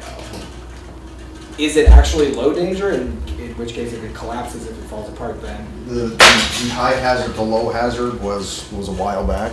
Mayor, and I don't know if you want to. So we had, it started probably around 2007, and the Green River Conservancy and NOAA, which is a national organization, embarked on a source stream project to remove all the dams and certain tributaries and rivers in the state, actually in New England. And so this plan was to go up from the Connecticut River to Leiden. So to get there, you have to go through the dam, Timber Creek, which is a historical registered site. You go to River Street, which is the right where the Industrial Heritage Building is, museum, and then you go to the swimming pool, and then you go to pumping station. So so several hundreds of thousands of dollars were spent, and Greenfield contributed probably $300,000. The feds and the state contributed maybe another $800,000 or $900,000. The next step was another $400,000 or $500,000 from Greenfield, and several monies coming from the federal government. So in the meantime, the dam which is our water supply at the pumping station, was rejected, so it couldn't be taken down. And then you start going downstream. The dam at the swimming pool wasn't going to be taken down. The gates were going to stay. The next one downriver is the River Street. That was determined that you couldn't take that dam out because the historic building of the Museum of Industrial Heritage is built into the bottom of the dam. So their foundation is actually there. And then you went down to Wiley Russell, and at that point there was only 1,129 feet to go from the Deerfield River to upstream to from Wiley Russell upstream to the next dam. So that's when I pulled out. The plan was to tear down the dam, and the Greenfield Historical Commission didn't want to do that. They documented a lot of need and purpose historically as well as for the river. And I'm going to say the danger didn't appear from man on the street eyes, at least from me and some other people that we spoke with, that if the dam wasn't there, there was no damage to be done. So we were categorized as a highly, whatever the high category is. High hazard dam. And so I requested a re-engineering study on it.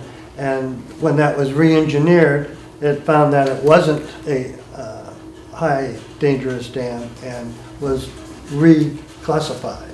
And at the reclassification, they wanted the sluice sides repaired and to keep the dam as it is, a Timber Creek Dam. So that's how we got to the downgrade, declassification, and the 10 years to repair the dam. So while we're doing this, where's the money going to come from? So we have an earmark of $1.25 million in the environmental bond bill to repair the dam. The estimate is roughly between $900 and $1.3 or $4 million even at last year's price. So we need this to get the design done and the plan so that we can then go to the state for the earmarked money to repair the dam. Long story, I know. Thanks for the narrative there. And what I would just step in and say is that the dangerousness issue is obviously paramount, but the more pressing one is the fines that would be applied if the order from ODS was not followed. That we would be out of compliance and would be fined up to $5,000 a day. Is that correct? Or anyway? Yeah, I think that's what I read. I think that was sent along. So. Well, I guess I understand the story.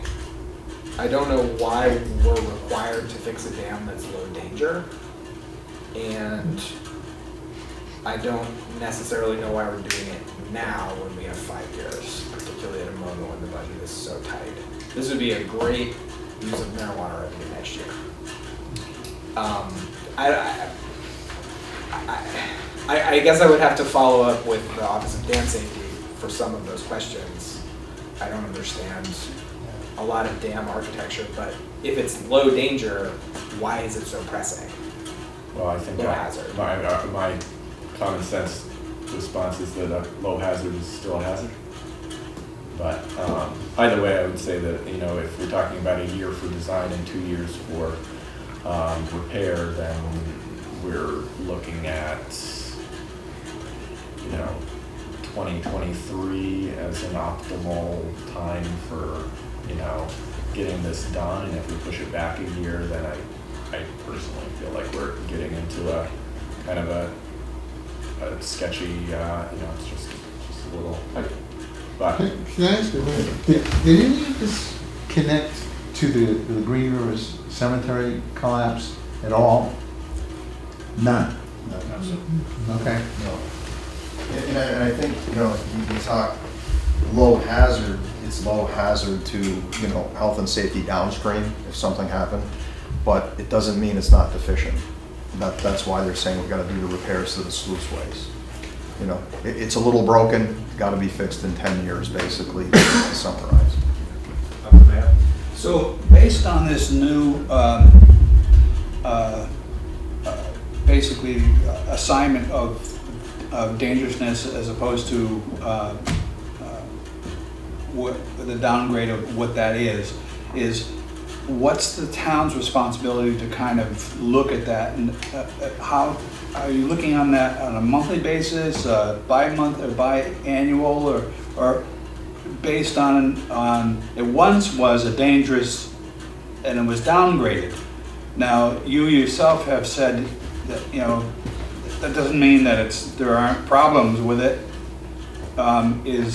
Is somebody on your team or your department basically charged with the responsibility of kind of overseeing that because of the special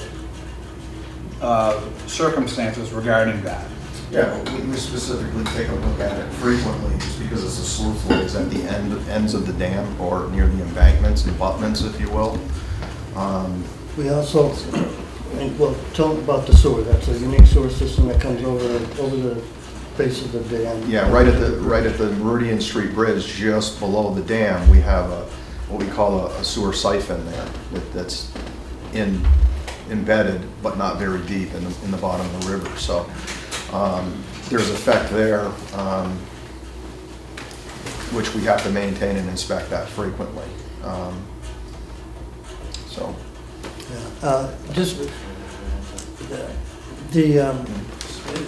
There are two ways to do these projects. One is to have your design and construction plans ready so when the money's there, you're first.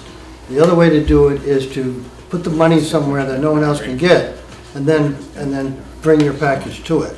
So this is unique in a way in that we've already been to ODM and we've already got an earmark. So we just have to finish the design to go after the earmark. Usually it's like I said, one way or the other. Wisdom Way, Nash's Mills, those are all same strategies of getting design and money in place. Very good. Any further discussion? I guess I didn't weigh in because I feel like I've talked this one to death.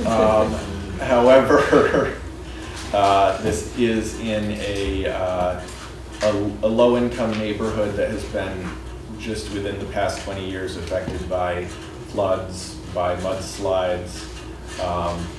It has the potential, if repaired, I think, to be part of a beautification process, which has been looked at by grad students from the University of Massachusetts. It could potentially, at some later date, be part of the Mead Street pedestrian way, which has been talked about as a potential park grant recipient. As the Precinct 7 counselor and someone who is very engaged in that neighborhood, that dam does have aesthetic value. Right now, it's used by generally folks who, well, I won't say where they shop, but they generally like to hang out there on a nice day with a brown bag. However, that I do not mean anything negative by that. It's a really nice place to spend one's day, and it has the potential to be that. I apologize for getting off course here. But nicely said. Very good. My opinion here is that we have an earmark. We have a project that has to be done, otherwise we'd be out of compliance and subject to monetary fines. If it's the will of the council or the subcommittee to put it off another year, I understand, but I, as Precinct 7 counselor, I support this wholeheartedly. Any further discussion?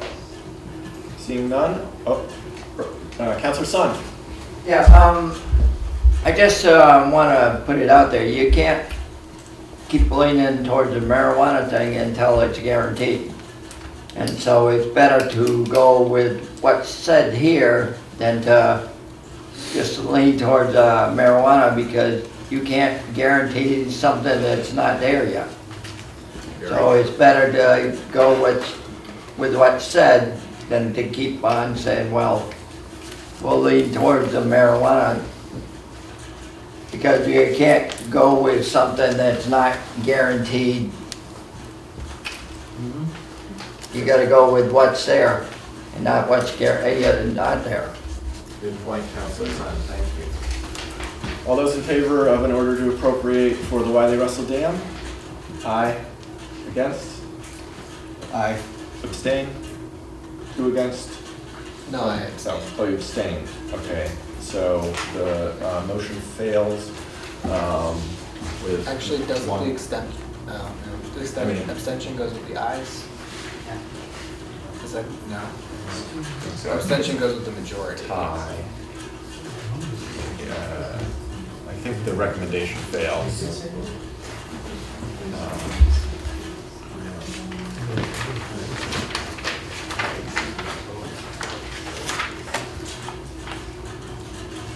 Ordered that the sum of $111,000 be appropriated for the design and engineering of Sanderson Street, and to meet said appropriation, the treasurer, with the approval of the mayor, is hereby authorized to borrow said sum of $111,000 pursuant to Mass General Laws, Chapter 44, or any other enabling statute, and the mayor is hereby authorized to apply for, contract for, accept, and expend any federal and/or state grants or bond premiums available for this project to be used to reduce the appropriation. And further, the mayor is authorized to take any action necessary to carry out the intent and purpose of these projects.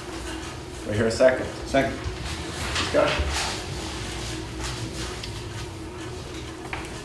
We asked Director Warner for just a summary of what his plan is. Absolutely. Sanderson Street? Yeah. Most of the preliminary work was done in-house with our engineering department upon hiring a camera company to take a look at our sewer lines, drain lines, etc.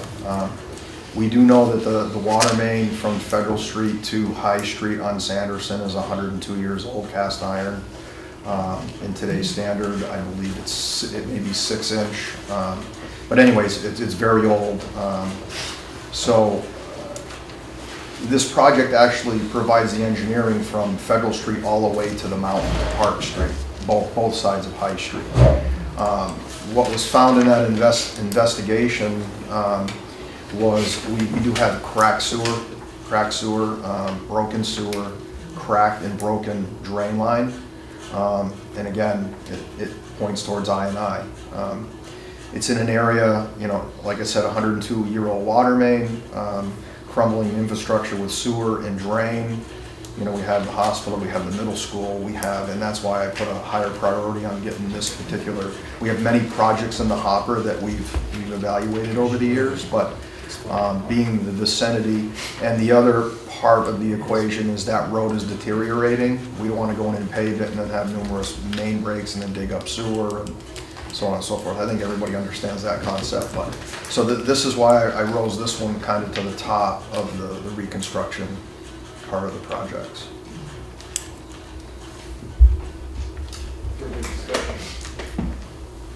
All those in favor? Aye. Opposed?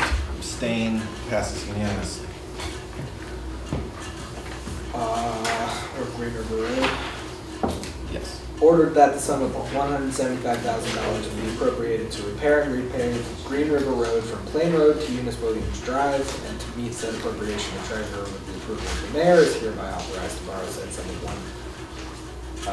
that's an error. It should be $175,000 pursuant to Massachusetts General Laws, Chapter 44, or any other enabling statute, and the mayor is hereby authorized to apply for, contract for, accept, and expend any federal and/or state grants or bond premiums available for this project to be used to reduce the appropriation, and further, the mayor is authorized to take any action necessary to carry out the intent and purpose of these projects. Second.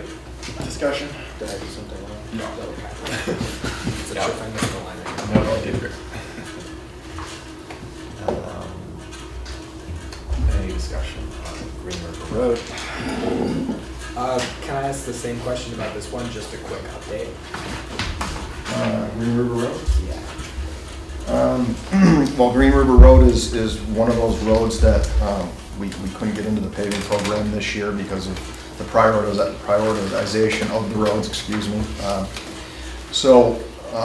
Green River Road, this section of Green River Road is turning into kind of like, I think we're all familiar with what Barton Road looks like right now from Country Club to Leiden Road. Once as it's deteriorating, you take a look at it, it does not take but a year or two to become what Barton Road looks like. And what happens is the more it deteriorates, you have to change your plan on how you repair the road and put a good surface back. This is what I'm trying to go with is a shim and a 20% rubber seal to get us 10, 12 years out of that road. It's a long run. It's the most cost-effective way to preserve that road 10 to 12 years. It would chew up an awful lot of money if we had to do full depth reclamation or reconstruction. It would more than, it would be more than half of our yearly grant, so to speak. So I think in the past, it's been proposed to have road monies, or highway fund it was called. I think it was important to not just ask for $200,000 or $300,000 a year. I think going to a specific project and pointing it out, everybody knows the roads, and they can see for themselves, or even provided with pictures of, we target that money, you know, it might be 100 next year, depending on where we land with our grant money, but I targeted this specific road for this year on the highway funds, or what they used to call highway funds that were proposed. And in your professional opinion, this is an intervention that will save us from doing something other. Correct. You know, to use Barton Road as an example, 3 or 4 years ago, that may have gotten away with the same treatment I'm trying to do here. Now we're doing full depth reclamation, which, you know, bumps you up over $14 a square yard to put a road back there. So. Councilor Sun, did you have a question? Just if anybody hasn't done it, go ahead and drive it. You know, and that's what I do. I go around, drive on the roads, and I guarantee that's one of the worst ones, and it will end up like Barton Road, which is one of the worst roads in town. And that's guaranteed. Thank you, Councilor Sun. Yeah, I do appreciate the effort to be specific and to relay that this is a strategic, well-timed use of the money with a return on investment. Any further discussion? All those in favor? Aye. Against? Abstain? Passes unanimously. I meant to say aye.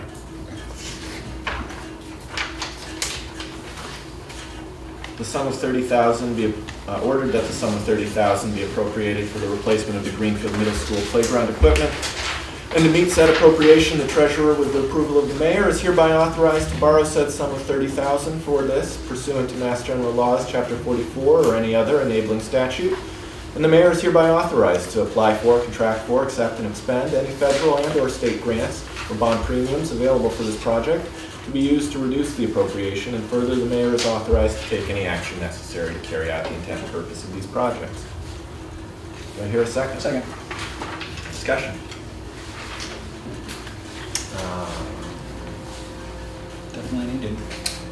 Seeing none, all those in favor? Aye. Aye.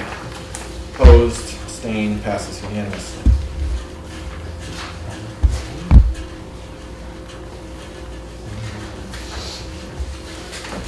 Ordered that the sum of $550,000 be appropriated for the sewer enterprise fund portion of the water meter replacement program. To meet that appropriation, the treasurer, with the approval of the mayor, is hereby authorized to borrow said sum of $550,000 for this with repayment from the sewer enterprise fund pursuant to Massachusetts General Laws, Chapter 44, or any other enabling statute, and the mayor is hereby authorized to apply for, contract for, accept, and expend any federal and/or state grants or bond premiums available for this project to be used to reduce the appropriation, and further, the mayor is authorized to take any action necessary to carry out the intent and purpose of these projects. Second. Discussion. Can I make a comment for you as the chair? Yes. This appears to be boilerplate language. I would like to request that the errors be corrected. There are several of them, and they're coming up every single time. So that's probably something to communicate to the clerk. Yes, I will communicate that. Noted. I just want to say at this point, in case it wasn't clear, that this is the end of our budget deliberation process. Each of us has looked at this at least once. We've, in many cases, discussed this at a prior meeting with the department head. Myself, sitting upon the Capital Improvements Committee, this is, in many cases, the fourth time that I've looked at many of these orders. So if it seems like we're breezing through, that's because we have already, in fact, discussed most of them. That said, is there any further discussion on the water meter replacement program? I'll just start out with this one. To my knowledge, we'll save the city money by drastically reducing, I believe, the amount of time that is spent to calculate the water bills, that it may eventually, am I correct, that it may eventually allow us to bill more regularly, or in a way where at least if residents have leaks, it might be noticed quicker? Is that, would you actually like to summarize this is actually the way I have this set up. There's additional funding for this program 1 or 2 years down the road in my capital, 5-year capital. This process here gets us from manually walking up to houses and plugging into the box. I'm sure some of you have the box on the side of the house. We are reading 15 out of 20 days per month, 12 months out of the year right now. Honestly, I've looked around, worked in another community, we're 2 cycles behind on how we read our meters and how we go about our business with billing. With that being said, this first process will give us new meters, which will definitely increase revenues. Our meters are specifically, they're pretty old, specifically the large meters in the larger commercial buildings. They have a high and low side, they call it. I don't want to get too far into it, but there is lost revenues. We can literally, this first step, up to 2-year process to get everything done. You know, there's contacting every home in the community and getting in and doing this, but we literally could read the complete town in 3 days or less. On the other end of this comes with a device that I can put on the front of my pickup, right to the town hall, and it'll pick up 8 streets on the way. You download that unit back in the office at the end of the day. My previous community just went into place. They read their town in 3 hours, and they're about close to 2/3 what we have here in Greenfield. So that's the first step. The second step, do we need to go to real time on our computers? That's a decision we can make later on, but the hardware and software we're putting in will allow us to make that decision when we get there. Personally, if we can get to the step where we can read the full community and in less than 3 days, we can make a decision at that point if we want to bill quarterly, which will also provide information when people have leaks or losing water or whatever, because we're reading so frequently. You could read monthly and bill monthly. That gets a little, too much, but I think going to quarterly billing, if we land there, there's a better revenue stream for budgeting purposes, so on and so forth. So it's 1 or 2 steps. I'm saying 2 years, just the availability of getting into the homes. Yeah. Excellent. Yeah, I don't think I want to see a water bill every month, but as a landlord, I would appreciate quarterly, because I've had a tenant with a water leak that wasn't noticed for probably 5 months, and until I got the bill, and it was much higher than I realized. Councilor Gold. Do we anticipate that this will pay for itself with labor savings? And do you have an estimate of how long? I have an estimate of 30 to 35,000 just in labor reading per year. Per year. Okay. Basically, you're going to take 2/3 of a salary, and I took the median on a salary for that labor grade. Yeah. We're looking to 30 to 35,000. We're going to have some repairs or something that doesn't read or whatever we have to follow up on. Yeah.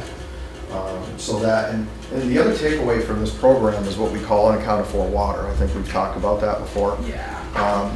You got to go to point source. You can talk about rates, you can talk about unaccounted for water, but if we're not getting accurate readings right out of Millbrook, Green River, we're working on replacing flow meters there, what we're producing each day, and getting accurate readings from our water meters, household, commercial, etc. We're really not nailing down accurate numbers. Do I dare say that, yeah, we're going to have increased revenues? Can I put an exact figure on that? No, but I can assure you that we got inaccuracies out there on unaccounted for water. The part about the unaccounted for water is, I believe I was told we're running about 24%. EPA, DEP, they want to see everybody at 10% unaccounted for water. So these meters will give us a better accuracy of what we're producing and using, but it'll also help us give us a more accurate figure on what our unaccounted for potential leaks are out there. So that's kind of the other side of this. So, but we're looking at in general like a 20-year repay time frame, something in that ballpark. Not a 3 or 5 year.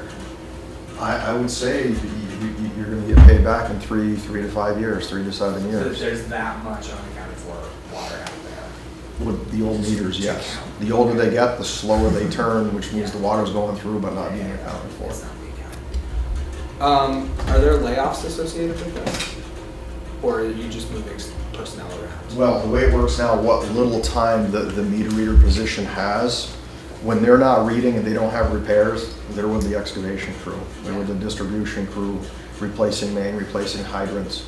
Preventative maintenance, we haven't done enough of it in many years, so that position really, as silly as it sounds, paint a hydrant, it goes a long ways. Yeah, And that's they're- a person with enough skills that they can be Yeah. reabsorbed to Yeah. do other things. My intent is no, I would not lay a position out for this. There's plenty of preventative maintenance and hopefully plenty of main replacement, hydrant replacement in-house, because it's a cost savings to the city. Any further discussion? Seeing none, all those in favor? Aye. Opposed, abstained, motion passes unanimously. The sum of $100,000 be appropriated for sewer main replacement and repairs, and to meet said appropriation, the treasurer, with the approval of the mayor, is hereby authorized to borrow said sum of $100,000 pursuant to Mass General Law, Chapter 44, or any other enabling statute, and the mayor is hereby authorized to apply for, contract for, accept, and expend any federal and/or state grants or bond premiums available for the project to be used to reduce the appropriation, and further, the mayor is authorized to take any action necessary to carry out the intent and purpose of these projects. Do I hear a second? Second. Discussion? Can I ask a general question? How much trouble are we getting ourselves into by only appropriating $100,000 for this? The $100,000 we're looking at, that's in-house projects with our staff. I think the quick answer, I'll try and give the quick answer, everything that's going on Deerfield Street right now is the appropriation from last time. I would say that with our crews, you want to do the smaller projects. You don't want to run sewer main the length of Lyden Road with in-house, because there's daily emergencies, daily things we have to tend to, vacations, etc. So I specifically targeted Deerfield Street because we want to pave it next year. We got I&I issues. We're replacing 800 feet of sewer and drain, 3 new manholes, a catch basin. And what goes along with that $100,000 is a sewer main replacement on Conway Drive. It's a very old main. We got some crazy connections there. And if we can get to it, if it ever stops raining, we'll get to all 3 of these with the in-house crew.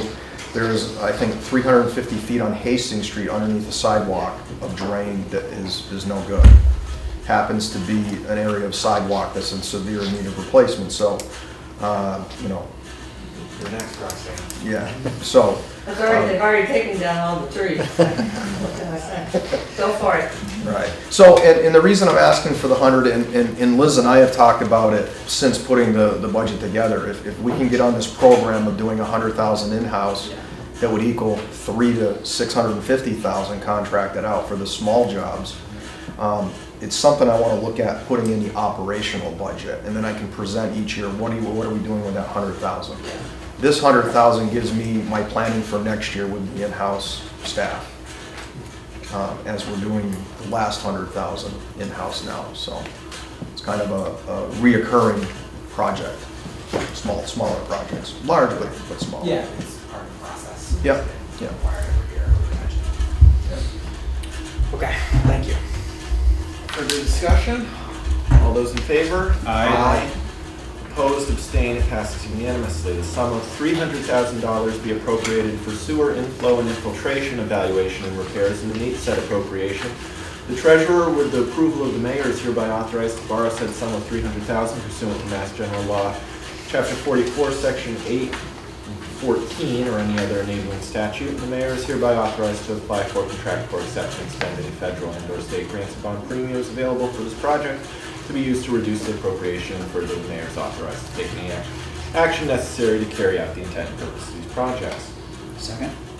Discussion.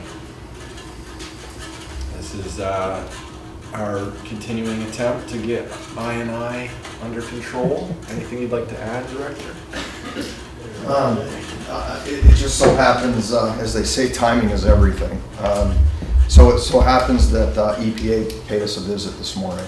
And I spent 7.5 hours with them at a table today. Yeah, timing is everything.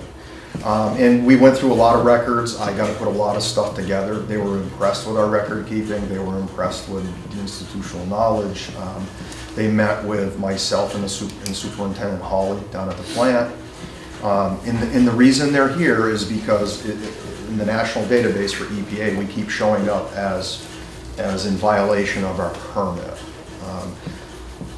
And I want to explain that a little bit. We're not in violation of putting sewage out into the river. I need to clarify that because that's what most folks think. When we're receiving too much clean water with our bad water down the plant, it doesn't give the plant the ability in the readings and the biology to in other words, you're removing something that isn't there. So if the threshold is 85 milligrams of whatever, we hit 84.5 last month, last month because of the rain. We're trying to remove something that isn't there. The way the biology works and the reporting and all the lab work and everything. Electricity, we're running pumps a lot longer. We have made strides in I&I. We've got 10 subbasins that I want to use this 300,000 to start going after some of the worst subbasins where we did flow monitoring. But what I took away from today is DEP has been our buffer, our big brother between us and EPA, and they were present today too. I will not know what comes out of today. They have 60 days to submit to me in writing what their findings are.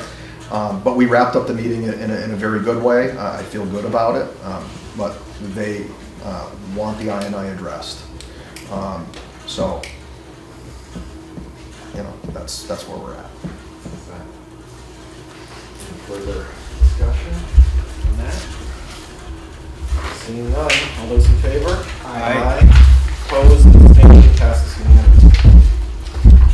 Ordered that the sum of $675,000 be appropriated for the replacement of the Wyden Woods pumping station, and to meet said appropriation, the treasurer, with the approval of the mayor, is hereby authorized to borrow said sum of $675,000 pursuant to these general laws, Chapter 44, or any other New England statute, and the mayor is hereby authorized to apply for, contract for, accept, and expend any federal and/or state grants or bond premiums available for this project to be used to reduce the appropriation, and further, the mayor is authorized to take any action necessary to carry out the intent and purpose of these projects. Second. Discussion? As I recall, this came before council last year and we shot it down, and lo and behold, here it is again. I think it came up because it was underfunded previously, and then the cost went up. You want to go over that for the 9th time, Director? Yeah, sure thing. Well, I mean, timing is everything. They took a little ride today and wanted to see our Wyden Woods pump station. They wanted to take a look at the 2 new ones, by the way, too. So they took a look at it. It does sit in what they consider a floodplain. That pump station is underground. It did flood one time when that culvert next to it plugged with a portable swimming pool. So they went through all the records. We're now under OSHA standard.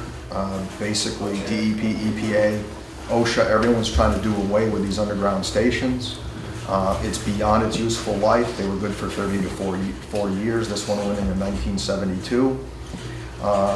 We've actually had other places reach out to us and want the spare parts we robbed out of East Greenfields that we can use for spare parts for this one. They're like gold. So point being is we cannot get parts for this thing anymore. And when they pulled that tech can, that submarine out of the ground in East Greenfield, it was paper thin on the outside walls. Again, we got our staff going down into a submarine.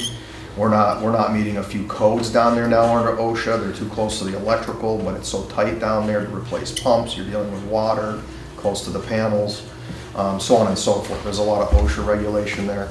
So the intent is to get this upstairs in a building, get it out of the floodplain, and so we don't have people underground trying to repair pumps and so on and so forth. Very good. I know I got a honest face. All right. Sorry, it's getting late. Any further discussion? All those in favor? Aye. Aye. Opposed, abstained, it passes unanimously.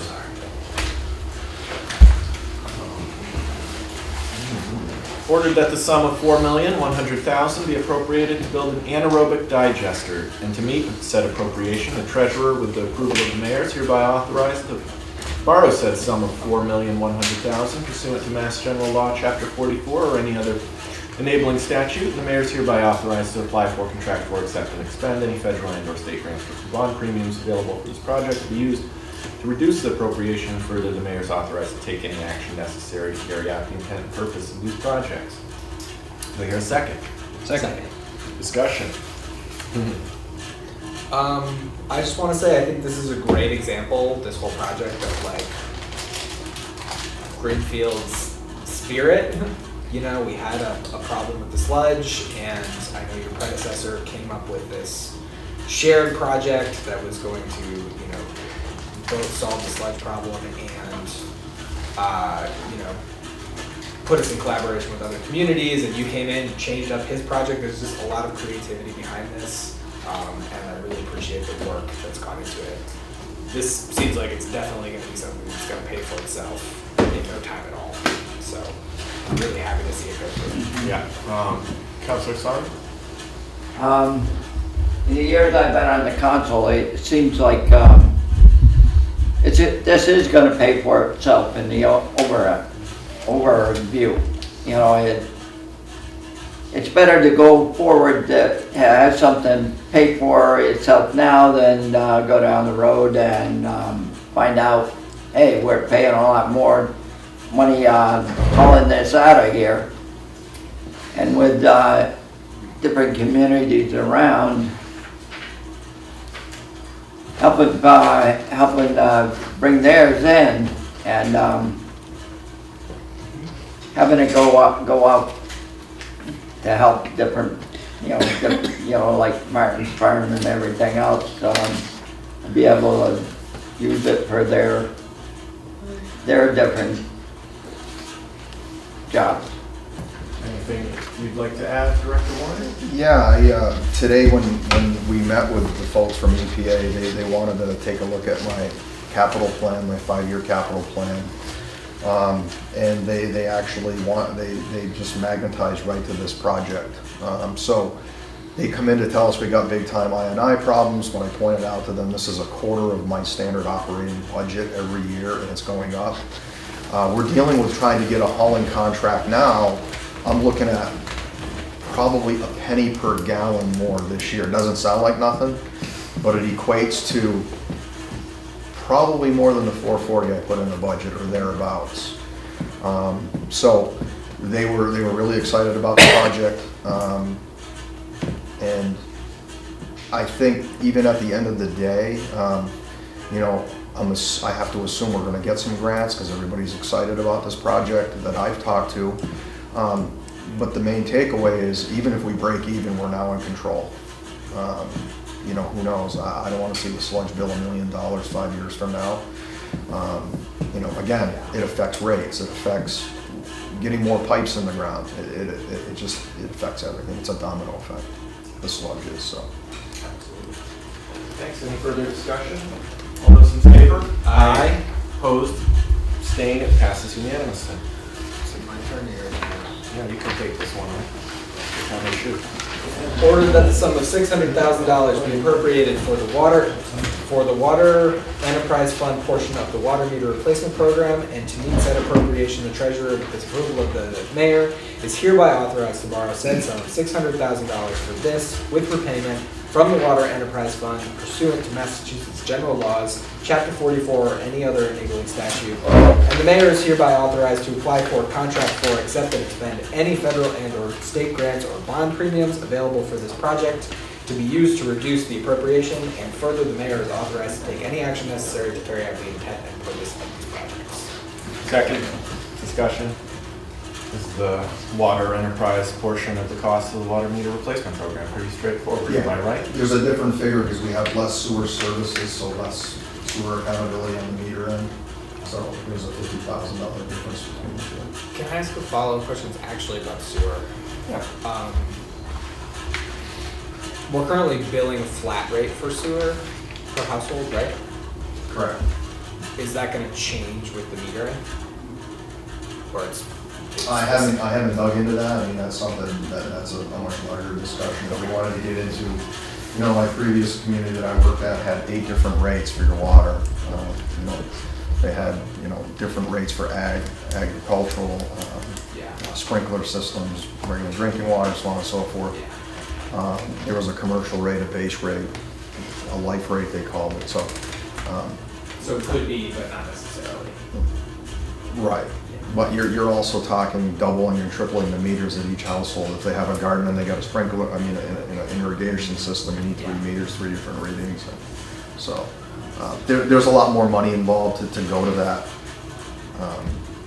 extreme. Just curious, thanks.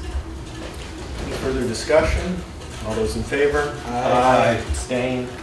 Opposed, abstain, passes unanimously.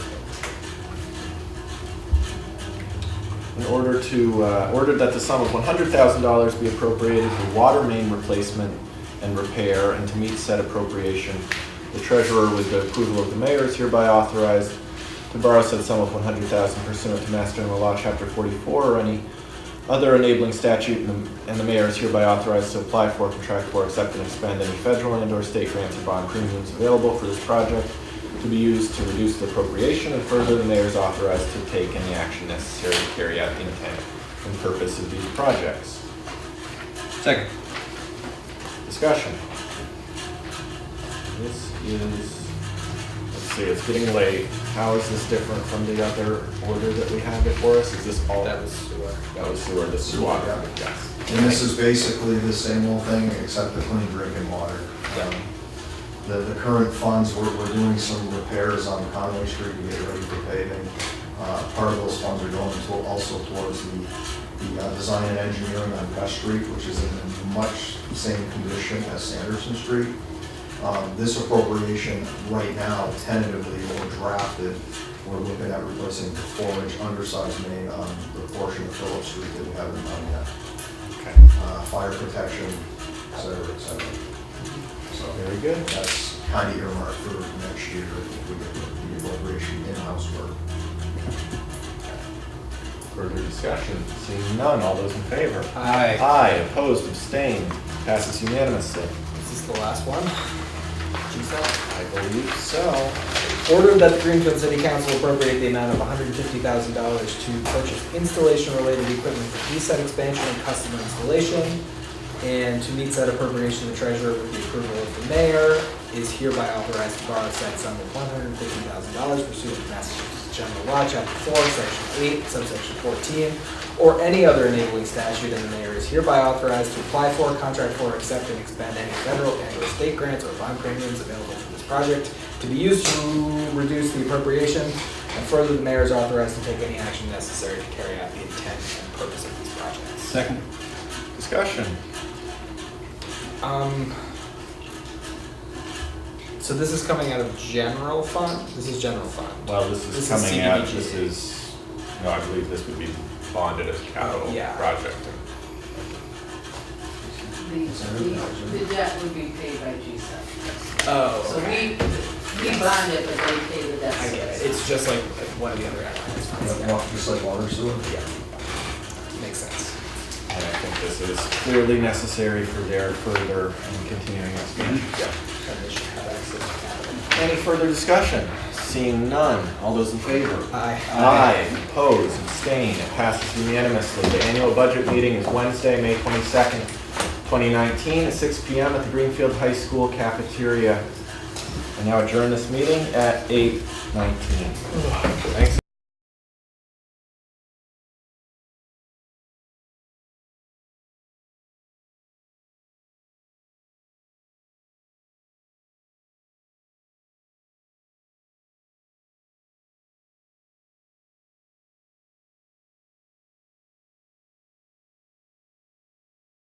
All of our productions at GCTV are sponsored in part by Bay State Health, providing the care you and your family need when you need it, close to home. Visit them online at baystatehealth.org. Greenfield Savings Bank. Visit them at 400 Main Street in Greenfield. Call them at 774-3191 or go online to greenfieldsavings.com. Greenfield Community College, providing access and excellence in higher education in the Pioneer Valley. Visit them at gcc.mass.edu. The Hammond Family. The Hammond family are longtime supporters of Greenfield Community Television. New Fortune Chinese Restaurant on the Mohawk Trail in Greenfield. Visit them online at newfortunema.com. Call them at 772-0838 and check them out on Facebook. Real Cleaning Services, cleaning Hampshire and Franklin County since 1972. We don't cut corners, we clean them. Check them out online at realclean.com. Call them at 413-422-1143. People's United Bank, located at 45 Federal Street in Greenfield. You can call them at 774-3713 or visit them online at peoples.com. The Solar Store of Greenfield, replacing fossil fuels and nuclear power one home at a time. Visit them at 23 Fisk Ave. Call them at 413-772-3122 or visit them online at solarstoreofgreenfield.com. Thank you to our sponsors for supporting all of GCTV's productions. You're